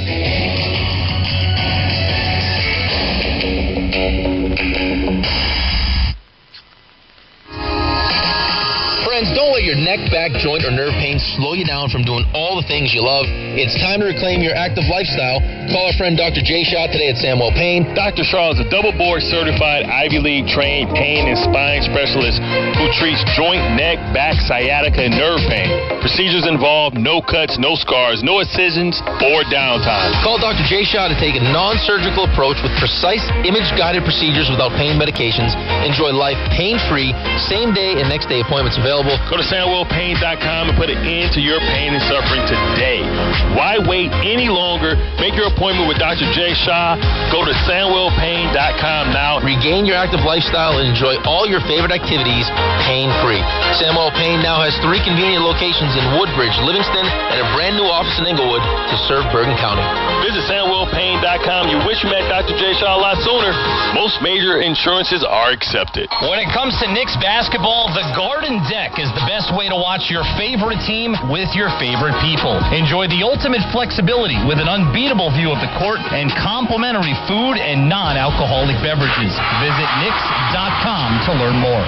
Are you ready to make a difference for the environment while helping the visually impaired at the same time? Then donate your vehicle to Heritage for the Blind today by calling 1-800-983-6530. Every donated vehicle will either be properly recycled in an eco-friendly manner or given a new life through reuse. Donating your vehicle is easy. Simply call 1-800-983-6530 and Heritage for the Blind will do the rest. They'll even arrange for your vehicle to be picked up at no cost to you. And for a limited time, when you donate your car, you'll receive a $200 restaurant voucher and a 2-night, 3-day hotel stay at one of 50 locations. Call 1-800-983-6530 right now to schedule your vehicle donation and make a positive impact on the environment while helping others. Heritage for the Blind, where every car donation counts and every person makes a difference. Call 1-800-983-6530 now. This advertisement is paid for by Heritage for the Blind.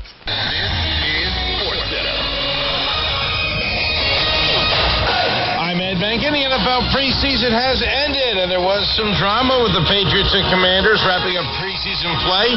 Washington won, but for New England, Jacoby Brissett started, played one series, and then left with a shoulder injury. Rookie Drake May then came on and went 13 for 20 for 126 yards and a touchdown with no interceptions. Washington rookie quarterback Jaden Daniels had the night off. Meanwhile, the Eagles wrapped up their preseason yesterday after a collapse at the end of last season. ESPN's Herm Edwards says head coach Dick Sirianni has to rebuild some trust with his team. When you're the coach and this has happened on your watch, the players are looking at you and going, well, hey, he was the coach. You know, how did we get into this? Why couldn't we get out of this? And so this is a shaky group right now, right? And so I just think everybody's talking about the quarterback. No. He's got to win the team back. The Eagles open against the Packers in Brazil. Dolphins have got quarterback Mike White, paving the way for Skylar Thompson to be the backup for Tua this season. In baseball, the Diamondbacks are the hottest team in baseball. They have won 6 in a row. They sweep their series with the Red Sox after winning on Sunday. Meanwhile, they are 3 games behind the Dodgers in the NL West. LA beat Tampa 3-1. Sunday Night Baseball, the Astros salvaged the split in their 4-game series of Baltimore with a 6-3 victory. The Astros still lead the Mariners by 4.5 after Seattle's win over San Francisco. And it was a dramatic finish of the Little League World Series. Lake Mary of Florida trailed 1-0 much of the game against Chinese Taipei. Forced extra innings, won it 2-1 at 8 to take the Little League World Series. Hey, it's Rochelle Smallman. Coming up Monday, as the Chiefs attempt to three-peat, I'll tell you the one quarterback that can stop Patrick Mahomes and the Chiefs. It's on Sportsman, like 6 a.m. Eastern, right here on ESPN Radio, ESPN2, and ESPNU. The Pittsburgh Steelers are preparing for Russell Wilson to be the starting quarterback Week 1 against the Falcons. I do believe that he has pole position, and that's the term that I've used. I think that we both want to be on the field. There's only one quarterback that can be on the field at once. If it's close, I would go with Justin Fields. And we have to remember that neither Fields nor Wilson has a contract for next year. So at some point, I would think Pittsburgh would try to quickly get an extension done so their starting quarterback isn't a pending free agent. In 2 Sundays, the Pittsburgh Steelers get their season kicked off. And as it presently stands, they don't know who's going to be under center. This is Game Night on ESPN Radio, the ESPN app, and Sirius XM Channel 80. ESPN Radio is presented by Progressive Insurance. Looking for a career path with flexibility and great pay and benefits? Go to progressive.com/careers and apply online today. Harrison Sanford and Jonathan Zaslow joining you as we discuss the Pittsburgh Steelers quarterback situation. And joining us now is Pittsburgh Post-Gazette Steelers beat writer Brian Batko. Brian, if Mike Tomlin were to make a decision on the starting quarterback Monday morning, in your opinion, who would it be? Yeah, guys, I think it's going to be Russell Wilson. At this point, I'd be pretty surprised if it were Justin Fields. I was kind of one of the last beat writers locally here who was leaving the door open for Fields a little bit. Like, I was the guy who I gritted my teeth through the flop. I saw the turn. I hung in there all the way to the river. But no, I gotta muck my cards now. I think Russell Wilson did really all he needed to do, leading a touchdown drive yesterday in Detroit, and he'll lock up that job. Brian, am I off base in thinking this whole time that unless Justin Fields blew Russell Wilson out of the water with this competition, I've always felt it was Wilson who's going to get the job. Because I don't think if you go to Fields, I think once you go to Fields, you can't then go back to Russell Wilson. Am I off base in that line of thinking? No, I think like the sequencing of the quarterbacks does make sense there, Jonathan. I think there's something to that. It'd be sort of odd if you went the other way. I mean, I can't imagine Russell Wilson being on the sideline unless he really just looked like he couldn't move or was completely cooked in preseason. And the calf injury to start out training camp did not help, but that's why I thought there was at least a small chance that Fields could kind of close the gap and maybe make it interesting. But yeah, I think Fields is going to be the ultimate spark on the bench, and I think you'll know somewhat quickly here whether it's week 1, week 2, week 3, how much does Wilson still have left in the tank, or does it make sense to turn it over to the guy who's a decade younger, take a longer look at him, see if he can be an answer not just for the short term but the long term. This is Game Night on ESPN Radio, the ESPN app, and Sirius XM Channel 80. Harrison Sanford and Jonathan Zaslow joining you. And joining us is Brian Batko, Pittsburgh Post-Gazette Steelers beat writer. And keeping with that same theme here, Brian, Mike Tenenbaum, former NFL GM, appeared on Get Up recently, and he suggested that the Steelers trade Russell Wilson to a team like the Minnesota Vikings, who lost their rookie quarterback in J.J. McCarthy, and recoup some draft capital from making that trade and go ahead with Justin Fields. Do you think there's any validity to that move, or can you envision that happening, maybe not to start the season, but by the time the trade deadline comes around? No, I can't envision that. I mean, I guess maybe by the deadline if things really go poorly with him, but then at that point, what kind of compensation would you get for him if you're sitting him down in Pittsburgh because he hasn't played well enough? I mean, I can sort of understand the GM analytical thinking on that, but I can't see it because they signed him as soon as they could in free agency, even before that. they're getting this unique deal because Denver's paying him, and they just had to give him the vet minimum. I mean, he's kind of a cheat code salary cap wise at quarterback this year, and he's kind of been the face of the offense in a lot of ways throughout the offseason. So I always take into account those personal dynamics. I'm not saying it's going to give him any longer of a leash with Mike Tomlin once the bullets really start flying, but no, I don't think they're going to do anything that drastic. I think they want to give Wilson a chance and see if the arm strength, the intangibles, the deep ball can still take them where they want to go. Brian, what's the general opinion bid from the fan base as far as which quarterback they want to see? I think it's kind of split, honestly. I think you've got to, and that's not too surprising, I guess, with two sort of polarizing quarterbacks. Wilson for a long time now, and Fields for these last few years with the Bears. I mean, you've got the people who think Wilson's washed. Why did they sign him? Denver's paying him all that money just to go away. Sean Payton's not an idiot, at least not when it comes to quarterback evaluations. But then you've got other people who are like, look, Fields has already shown you can't trust him in big moments. He's not clutch. He's going to turn the ball over.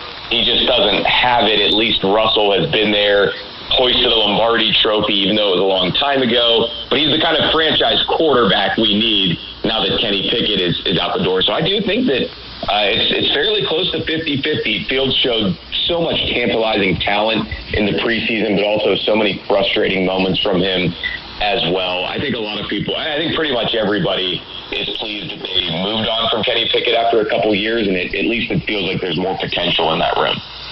You're listening to Game Night, ESPN Radio, ESPN App, Sirius XM Channel 80. Harrison Sanford, Jonathan Zaslow, joined by Brian Batkow, Pittsburgh Post-Gazette Steelers beat writer.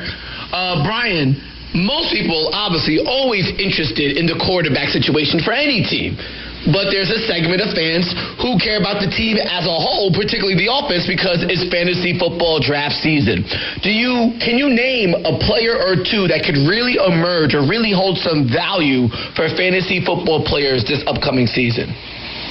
Yeah, of course, Harrison. I mean, I'd probably stay away from the quarterbacks unless you're in like a super deep league. And, you want to stash Justin Fields on your bench just in case. I mean, hey, if you've got enough teams or enough roster spots, like, sure, he could put up some stats if he gets in there. I actually don't know that I would feel great about either of the running backs, just because I think you're never going to know whose week it's going to be. If it's a Najee Harris week or a Jaylen Warren week, they might ride the hot hand a decent amount. So I question the consistency there game in and game out.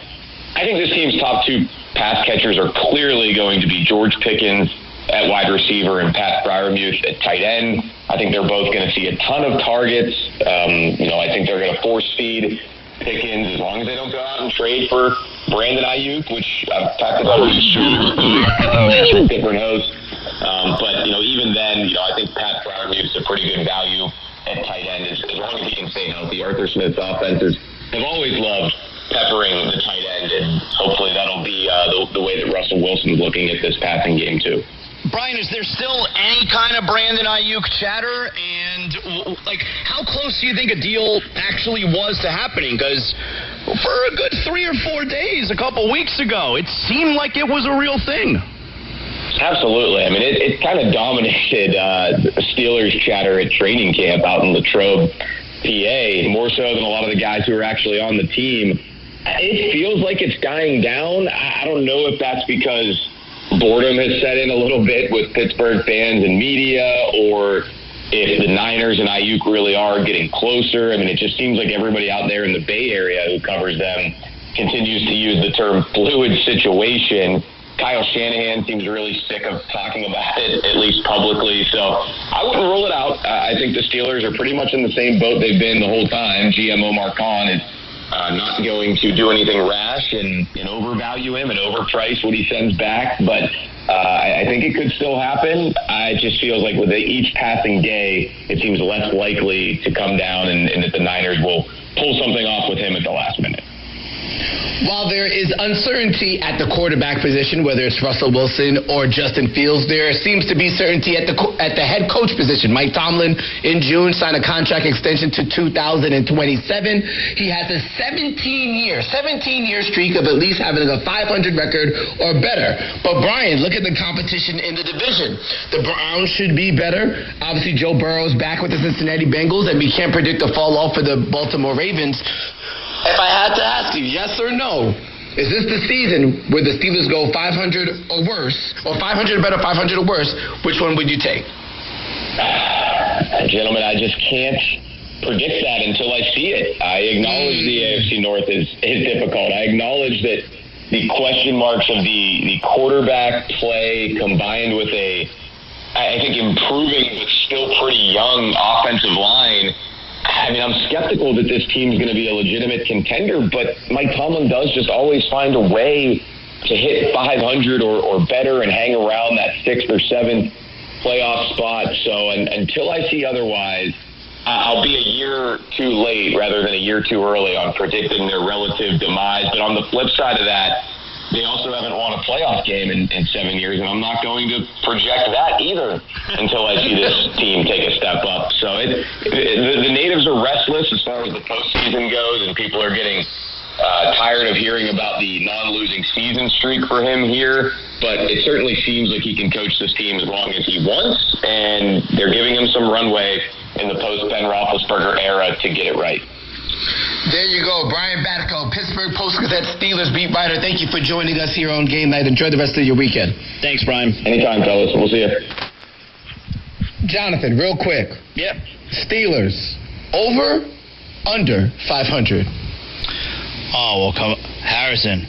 I mean, you know we're closing out the show with our bold AFC prediction. Don't even say it. Don't even say it. Spoil it. Come on now. Come on. That's a pro right there. Coming up next, bold predictions for the American Football Conference. This is Game Night on ESPN Radio and the ESPN app. It's a top 25 showdown at the Modelo Vegas Kickoff Classic. Yeah, that's how I get by. 23rd ranked USC goes head-to-head with 13th ranked LSU. Coverage begins Sunday, September 1st at 7 Eastern, with kickoff at 7:30 Eastern on ESPN Radio and on ABC. Presented by Dr. Pepper. We are proud to serve our country, to serve our local communities, to wear the uniform, to be a soldier, to serve abroad when and where duty calls. We are ready to stand with our brothers and sisters to defend, to serve, to fight. We're always ready, we're always there. We are the New York Army National Guard. Sponsored by the New York Army National Guard. With NJ Diet, you will lose 20 to 40 plus pounds in only 40 days. They have customers that have lost 37 pounds, 100 pounds, and over 120 pounds, and they've kept it off. You'll have more energy, and you should even see better lab results. NJ Diet uses your hair, saliva, and blood work to provide you personalized natural formulas and supplements so you can lose the weight. And DNA testing will help you keep it off. Lose 20 to 40 plus pounds in only 40 days, contractually guaranteed. Go to NJDiet.com. Hey, Yankees fans, come on to Yankee Stadium on Friday, September 13th, when the Yankees host the division rival Red Sox for a great promotional giveaway. It's Yankees Jersey Hoodie Night, presented by Star Insurance. The first 18,000 guests in attendance will receive a Yankees Jersey Hoodie. For tickets, log on to Yankees.com/tickets. Don't miss Yankees Jersey Hoodie Night when the Yankees face the Boston Red Sox on Friday, September 13th. Visit Yankees.com/tickets today. The Mazda Find Out event is happening now. Garden City Mazda offers the largest inventory of new and Mazda certified pre-owned vehicles in New York. Come in, take a test drive, then lease the 24 Mazda CX-30 for $234 a month for 33 months with $29.95 due at signing, or the brand new 25 Mazda CX-70 for $358 a month for 33 months with just $39.95 due at signing. Exhilaration is within reach at Garden City Mazda. Expect the exceptional. If Heineken Silver was a 60-second radio ad, it'd tell you all the stuff you need to know in only 30 seconds to keep things light and refreshing. Seriously, time me.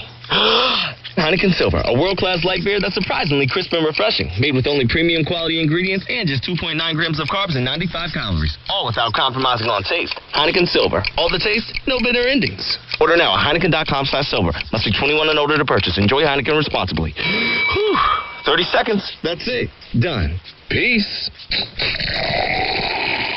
The ESPN New York app.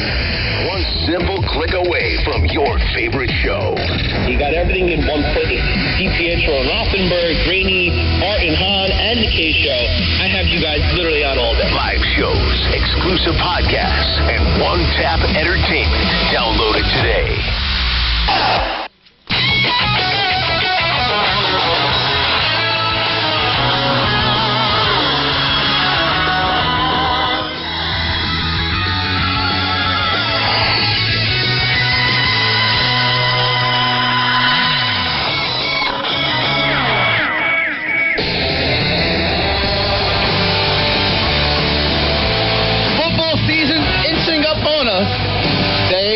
Day by day, we're officially 10 days away from the start of the football season.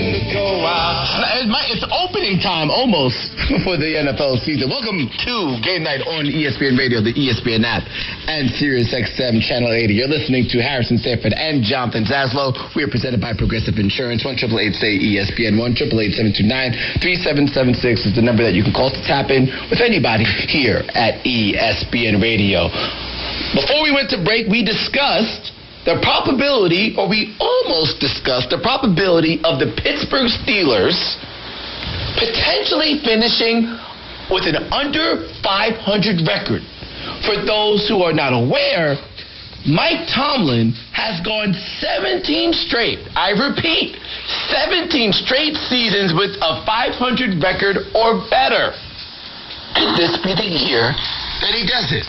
And it really feels like if it was going to happen, if he was going to be under 500, it would have been one of these last 2 years, you know, with the quarterback play that they received. And he still managed to win 10 games last year, Mike Tomlin, you know? So we'll do some bold predictions here, yeah. AFC style? Yeah. All right, let's get some music here. That means we're very serious. Let's do it. All right, so I'll lead right there. AFC North. I got a bold prediction for you, Harrison, for each division in the AFC. So we will start in the AFC North. You want to know if this is the first year that Mike Tomlin will have an under 500 season, if that year, 17 consecutive year stretch comes to an end. My bold prediction in the AFC North, this is the year that Pittsburgh is under 500 under Mike Tomlin. Yes. I felt a little bit like Maury Povich there. You are not the father. This is the year that Tomlin is under 500. Yes.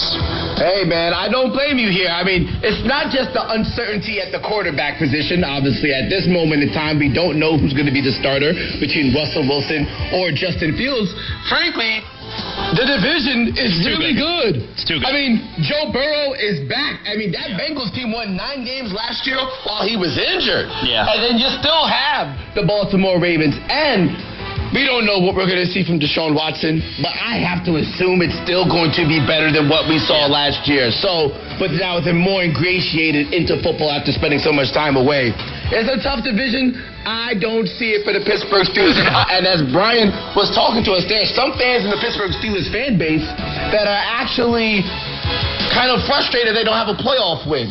Well, you might not have too much wins this season, and you might be able to go out there and really get a quarterback that you believe in from the draft in next year. So I'm down with that bold prediction. We'll see how it turns out. And I think either way, Mike Tomlin's safe, one would assume. Contract extension, remember, he signed that in June, lasting through 2027. Can I give you my bold prediction? Let's go. I know there's a lot of hype around this guy. I know there's a lot of hype around this coach, and I know there's a lot of hype around the quarterback. And I have been a big Justin Herbert fan.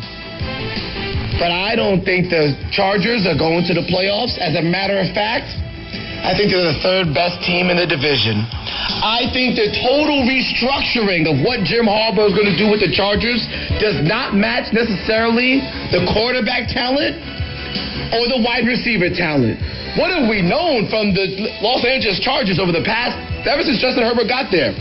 Air the ball out. Keenan Allen was such a source, and even Mike Williams, even though he was injured, often injured, he was still impactful. I look at this wide receiver core, and I'm looking at Justin Herbert like, bro, I don't know what you're going to do. Is DJ Chark his number one? Is Joshua Palmer his number one? Is Quentin Johnson was an absolute catastrophe last year. The last year's rookie out of TCU. It might take a Herculean effort from Justin Herbert. I just don't see it. And maybe I'm just blind to what Harbaugh is going to do. But the Herbert that I know, he can't be that guy anymore. I think it's going to take a year to adjust. I don't think they're in the playoffs. I think the structure around Sean Payton and the Broncos not even be stronger than what you have with Harbaugh, because it's a total restructure. At least Payton had a year to kind of sort things out. Harbaugh might need a year himself. Well, I'll tell you what. I'll give you an AFC West bold prediction. Denver Broncos. They will be in for a battle for the worst team in the AFC. Wow! That's right. That's right. The Broncos, I believe they'll be battling it out with the Patriots. The Broncos will be in a battle for worst team in the AFC. That's right. I mean, they're keeping all three quarterbacks there. Bo Nix is the week one starter. They're keeping Stidham. They're keeping Zach Wilson. I know, Sean Payton, he believes nobody knows more about quarterbacks than he does. I hated the way Sean Payton treated Russell Wilson last year. I am not a believer in Sean Payton. I think this Bronco team is going to be terrible. Wow. I can't knock it. I can't knock it. Them losing Justin Simmons can't be frowned upon. They still have Patrick Surtain at defensive back, a quality, one of the better defensive backs in the National Football League. And you're right, they are starting Bo Nix at quarterback. And while he might have had a wealth of starts in college, he's still a rookie quarterback, so it could be a little bit shaky. That is for certain. So I can't blame you for that. You're not a believer in the Broncos. I'm not a believer in the Chargers. I think that will culminate to this, which is, I almost think, which could be seen as a long shot. Kansas City Chiefs are going to have home field advantage to the playoffs, man. They're going to be the number one seed? They're going to be the number one seed in the AFC. The division is weak. From a talent perspective, at least offensively, and one would think they got better. They couldn't be any worse with Patrick Mahomes as their quarterback, the way they were dropping balls left and right last season. You know what? We don't worry. You got to worry about Travis Kelce. Can he continue to remain relatively healthy? But, man, Andy Reid, Patrick Mahomes with that weak division, bruh. No.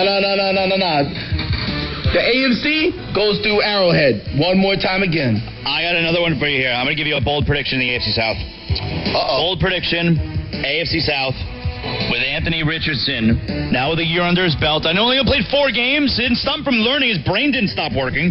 Anthony Richardson going into his second year. The Colts, AFC South champions. Wow. That's right. I like that. Colts win the division. Now, that doesn't mean that Houston's not any good. That doesn't mean last year Houston was fugazi. But it's very tough, all right? C.J. Stroud, he busted onto the scene. He was tremendous last year. He could still be really good this year, too. Just because the Colts win the division does not mean that Houston necessarily took a step back or that C.J. Stroud had a sophomore slump. It means that Anthony Richardson is going to have a season and Jonathan Taylor is going to get back to form from a couple of years ago. I got the Colts winning the AFC South. All right. Can you power rank that division for me real quick, then? Yeah. Because you still got the Jaguars. Yeah, they didn't kick them out of the division. Indianapolis, Houston, Jacksonville. Jacksonville misses the playoffs. Nope, not 3 teams there. We're not putting 3 teams in the AFC South, all right? Indianapolis, Houston. I still think Houston's a playoff team. Jacksonville, Tennessee. I already told you, I don't like what Tennessee's doing. Well, hey, listen, after giving Trevor Lawrence the bag, that'll be a bad way to go out for the Jacksonville Jaguars if they're not able to make the playoffs. But it's a very real possibility. I love what Shane Steichen can do with Anthony Richardson. We talked about it earlier in the show. Jonathan Taylor is going to be healthy. it goes into the season healthy rather, yet with no contract disputes. I think they have a high ceiling there in Indianapolis, and it could just be the start of something special brewing out there for the Indianapolis Colts. I am absolutely excited. All right, real quick. Yeah. MVP? Super Bowl winner? Oh, well, I'll give you my 2 Super Bowl teams. Cincinnati, Detroit. How about that? I like Cincinnati against the Philadelphia Eagles. Should be a fun NFL season. Only 2 Sundays away from week 1. Coming up next, Sports Center All Night with Jay Reynolds. This has been ESPN Radio. This has been Game Night on ESPN Radio and the ESPN app. Greeny. He will show up the week before the first game. Oh, you know what? We're going to have him on the field. Boom, it's a hamstring. I saw with Darrelle Revis. This is what happens when skill position players miss this much game. Weekday mornings at 10 Eastern on ESPN Radio. Cheers to a great day and this ice-cold Corona. You know what would make this day even better? My grandma's carne asada. Or your grandma here with us, making carne asada. She does love a cold Corona. Throw in some dancing. Oh, we can watch the game. I'll drink to that. So a backyard concert with football, food, dancing, and Corona? And your grandma. Or we could keep it simple. Simple is good. Want a Corona? Thanks. Salud to the perfect day. Corona, la vida más fina. Get your Corona at ordercorona.com. Relax responsibly. Corona Extra Beer, imported by Crown Import, Chicago, Illinois. This message is brought to you by BetterHelp. What's something that you'd love to learn? Do you still make time to learn new things, to try new hobbies, get into something different? Or is that all lost in childhood? Kids, they're always learning, always growing, but as adults, sometimes we lose that curiosity. What's something you'd like to learn? Gardening, a new language, a martial art, how to finally beat your best friend in bowling.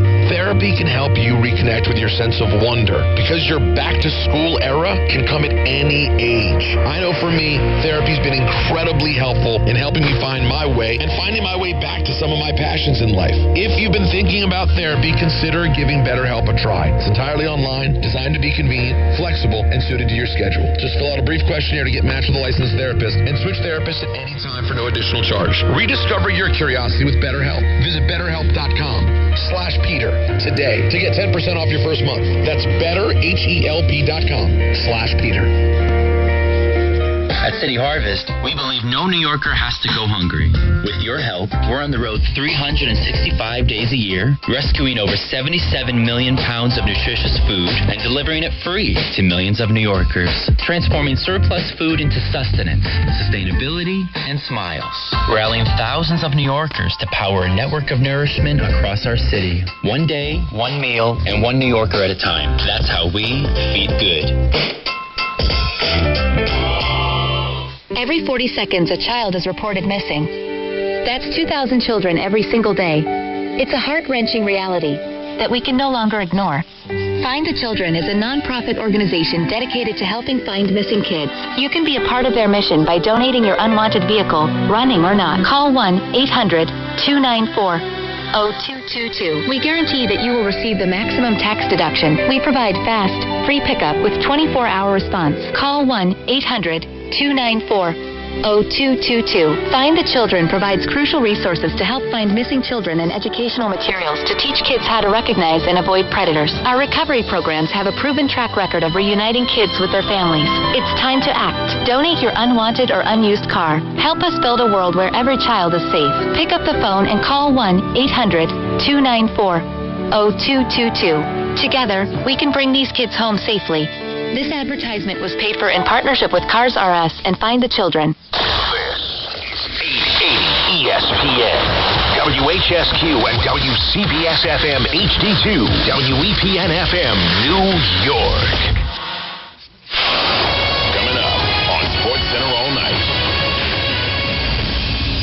The final week of preseason football comes to an end. A second down, a quick throw to the right. Harris goes back, makes that. Puts one from an ankle tackle. Heads to the 5. Dives to the end zone. Touchdown, Patriots. All the best highlights from a busy day in the majors. High fly ball, deep right field off the bat of Soto. There it goes. See ya. Into the bleachers, a long home run. Plus, we've got the championship game of the Little League World Series. This one's shallow left field.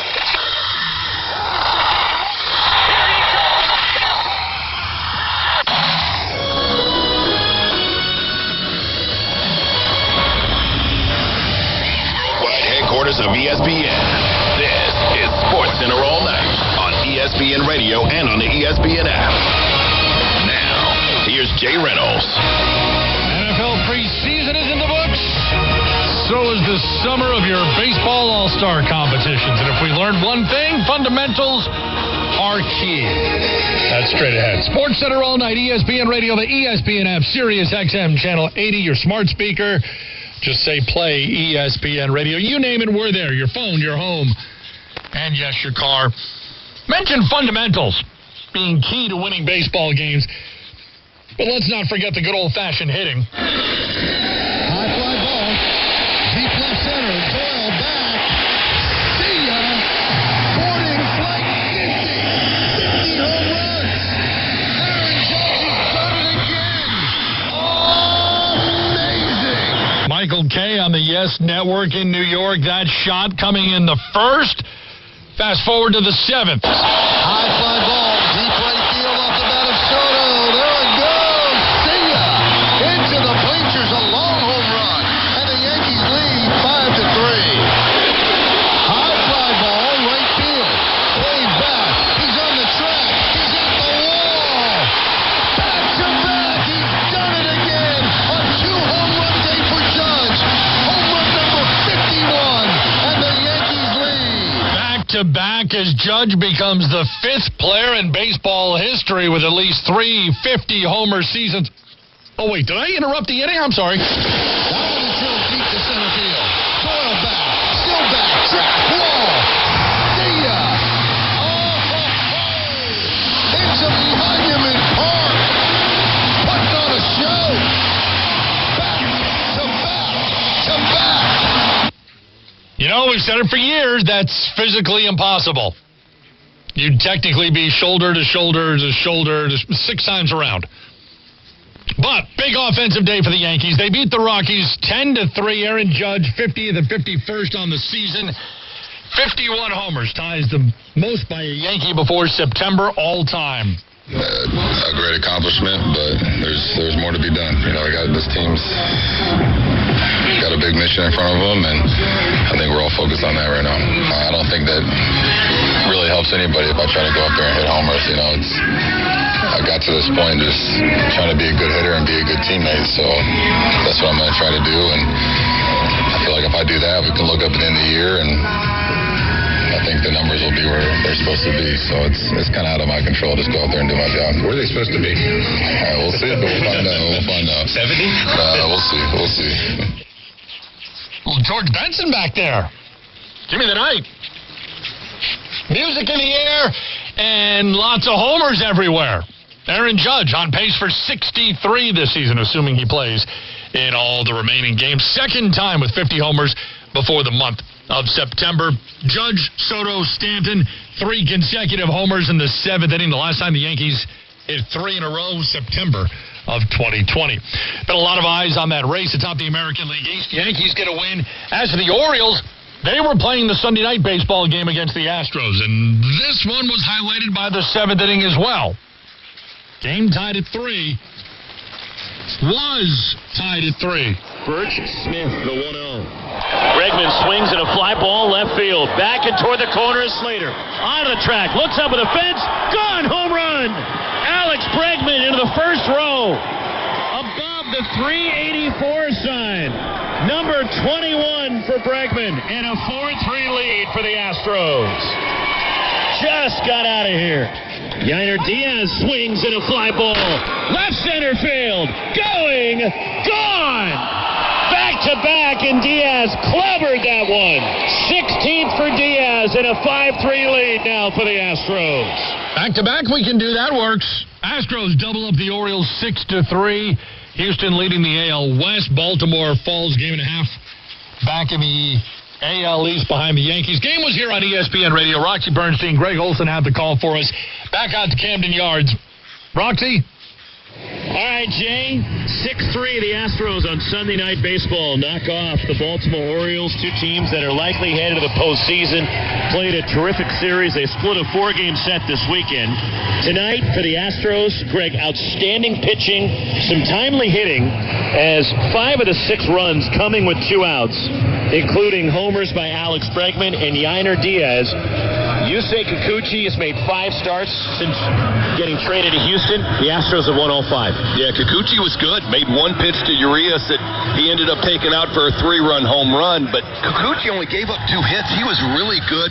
Slider early, and then late fastballs at 95, 96 was stifling these Orioles bats. Urias ties it up, and then the Astros bullpen came in and was just lights out after that. So Josh Hader's converted each of his last 28 save opportunities. They just re-signed Hector Neris, who made his re-debut on Sunday Night Baseball with the Astros. But their pen went 3 1/3, struck out 4, issued just 1 walk. That was the only base runner allowed. And this Houston team, they're an American League best 14-8 in August, the best pitching in baseball in the month of August. And they didn't have Yordan Alvarez in this series dealing with a neck issue. He did play in the opener on Thursday of the 4-game set, but has not played in the last 3. And they're still without Kyle Tucker. When this team has all their weapons, and it's hard to bet against a team that's been to the ALCS 7 straight years. Man, you got Ryan Presley as well. Yeah. Back into the bullpen. They are loaded. And they got out of here. I think they'll be happy winning 2 out of 4 here without Alvarez at all, who's been the absolute best road warrior in baseball. They don't have him for the last couple games. And their bullpen fell apart, and their bullpen's been pretty good. They get Neris in now. I think we're going to see both of these teams deep in the playoffs. And the Orioles trying to get it going again now. A game and a half behind the Yankees. The Astros are up 4.5 on the Mariners in the AL West. Sunday Night Baseball goes to the Astros 6-3 over the Orioles. For my partner, Greg Olson, Roxy Bernstein, right here on your home for every game of the postseason. Major League Baseball on ESPN Radio and the ESPN app. Now back to Jay Reynolds in the studio. Astros, thanks, Roxy. Astros had lost back-to-back games, but they come out with the win in Sunday Night Baseball, doubling up the Orioles 6-3. Sports Center all night, ESPN Radio. And then we had games ending in the final at-bat. Like in Pittsburgh, Reds, a 3-2 lead, but the Pirates had the tying run on base in the bottom of the 9th. Here's the 1-2. Swing, fly ball, deep right field to the wall, and it skips over the wall. He backspun the ball off the top of the fence for a game-winning homer. Yasmani Grandal wins it for the Pirates. 93-7 the Fan. It's a 4-3 win for Pittsburgh for Grandal, his 4th career walk-off homer, first since 2020. Pirates improving to 7-16 since July 31st. Only the White Sox have fewer wins in baseball over that span. As for the Reds, their 7th loss in the last 10 games. In San Diego, Mets and Padres, 9th inning, tied 2-2. 2-0 pitch from Diaz. Jackson swings, hits it in the air, deep to right field. He has done it again. Unbelievable. Jackson Merrill with his 2nd walk-off home run of the year. And the Padres come all the way back and beat the Mets 3-2. 97-1 the Fan. Merrill, as you heard, his 2nd career walk-off homer. The other one coming in mid-June, June 12th, against Oakland. He's the only player in baseball with multiple walk-off homers this season. Jackson, 42,000 fans here, waiting for this moment once again. How great does it feel to be given their 8th walk-off of the season? All I can say is thank you. Thank you to everybody here. Thank you. That's all I can say. Jackson, you've been absolutely unbelievable this year. That is the 6th time that you've had a game-tying or a walk-off home run. That's the most in all of Major League Baseball. How much are you just loving coming up in those opportunities? I just love the win. I love the win. That's all it is here. We just like to win. So, not to bring myself up for the team. We love the win for the fans, for everybody here. Walk us through that plate appearance. You know, you got a hard throw right on the mound. You get ahead in the count 2-0. Are you thinking something you can drive? Just trying to hit the ball. Just trying to put a ball on the ball. You know, I've been kind of down lately, so just trying to be myself, hit the ball. How about the job by Jurickson Profar? His 21st home run of the season. That's a career high for him. It just seems like there's a different hero for you guys, and you guys are just as a team getting it done every night. Yeah, you know, it's electric energy in the dugout in the clubhouse. Obviously, the fans help a lot, you know. They bring a lot of energy and bring it against the other team, so thank you guys. Jackson, how important was this win for you guys? To just another day. Just another day in the big leagues. Is it starting to feel like playoff push baseball now?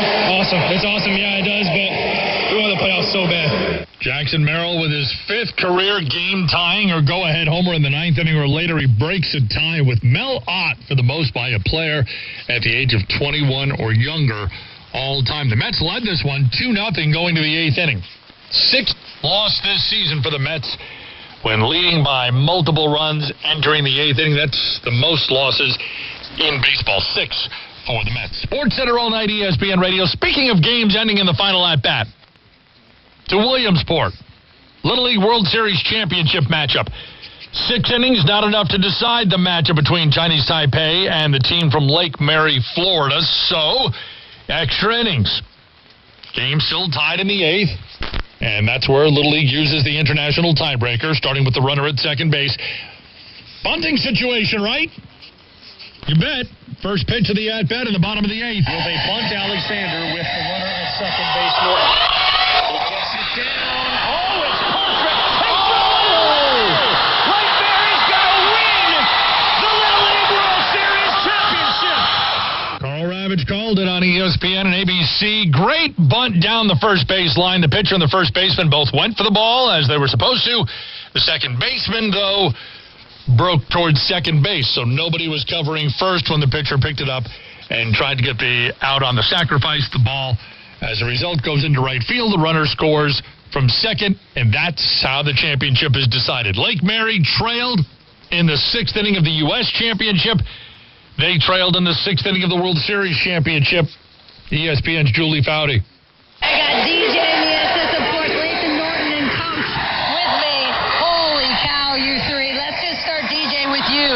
You had the game-tying hit with 2 outs, bottom of the 6th, and once again, this team just will not quit. What is it about this group, DJ? What's special about us that, like, when we're losing, we get up, we keep hitting and hitting. Lathan, you were sick yesterday, couldn't even play, left off the roster, and you threw 3 2/3 today to finish the game. How are you feeling, and how did you actually do it? I'm so happy right now. I was just trying to locate. They only got the 1 run from the bunt, from getting walks and stuff, so I just knew I had to throw strikes. Coach, 4 elimination games you had to get through. You had to come back twice last night in that semifinal. You had to come back today in this championship match. What does it say about this group? They don't stop. They don't stop. And I had to tell this kid he wasn't going to play yesterday, and I told him to get healthy to have the game of his life today. And what did he do? Shut the door, had the game-winning run. Lathan Norton. You also said in the dugout going into that extra innings, you said, hey, look, this is written in the books. You had that right. How did you know all of this? How did you believe in this team so much? So I was prayed over earlier in the week. He prayed over me, and then he talked to my father later, and he said, it's already written. It's already done. It's going to happen. So all we had to do was just believe and do everything that we were created to do, what we built ourselves to do, what we practiced to do, and here we are. First time a team from Florida has ever won the Little League World Series. What do you think about that, Lathan? Honestly, I don't think I've been able to let it set in right now, but it feels so good.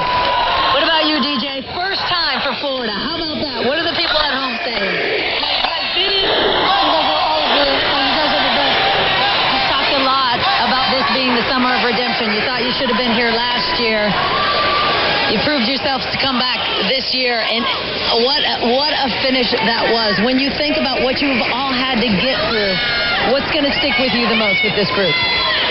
Probably the tying run. I mean, everyone in the dugout was crying as soon as that happened, and then we realized that we have to go back on the field. What about you, DJ? We weren't hitting, so then I was like, it's not about me, it's about my teammates and my team. And then I was like, That's the perfect ending right there. Congratulations, you guys. Well done. Florida with its first Little League World Series title. Let's go. Just like Yul Brynner said in the 10 Commandments, so let it be written. So let it be done. Florida takes the championship. Second straight walk-off win in Williamsport, California. did it last year. Florida, though, gets its first Little League World Series championship. Not the only game decided at the very end. That's next. SportsCenter All Night continues at ESPN Radio.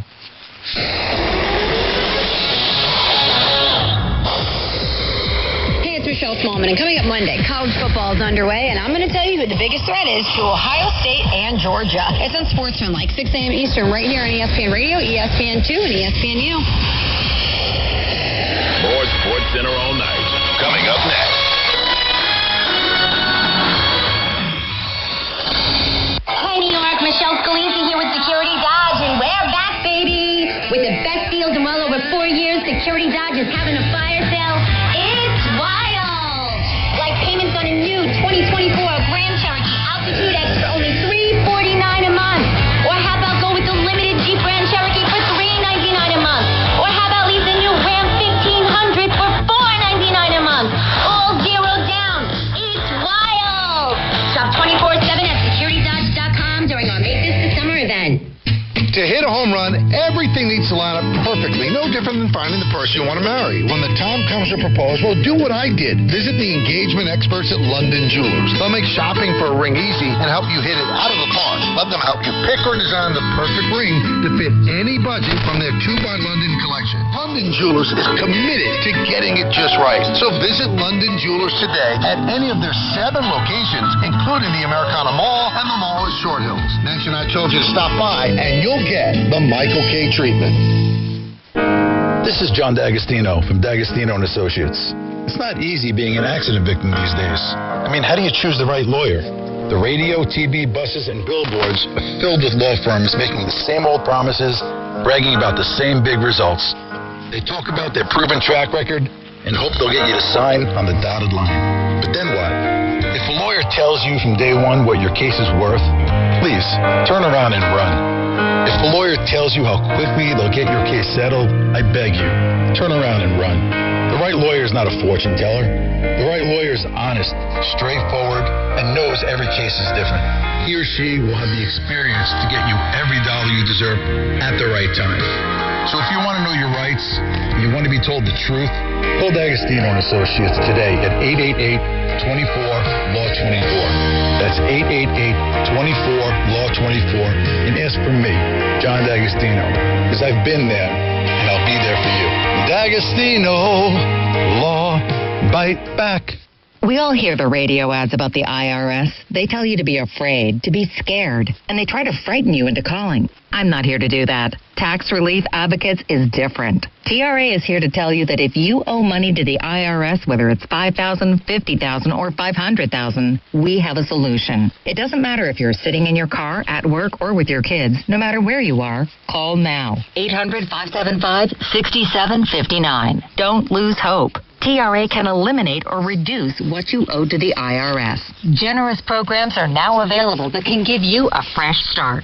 Our passion is taxes and helping individuals fix their IRS problems. We have over 1,000 5-star reviews on Google and an A+ with the Better Business Bureau. You don't need to be afraid of the IRS any longer. End your tax nightmare today by visiting us online at TRA.com or call 800-575-6759. That's 800-575-6759.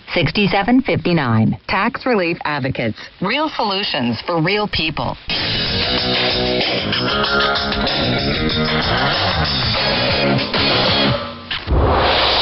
This is SportsCenter All Night on ESPN Radio and on the ESPN app. Now, here's Jay Reynolds.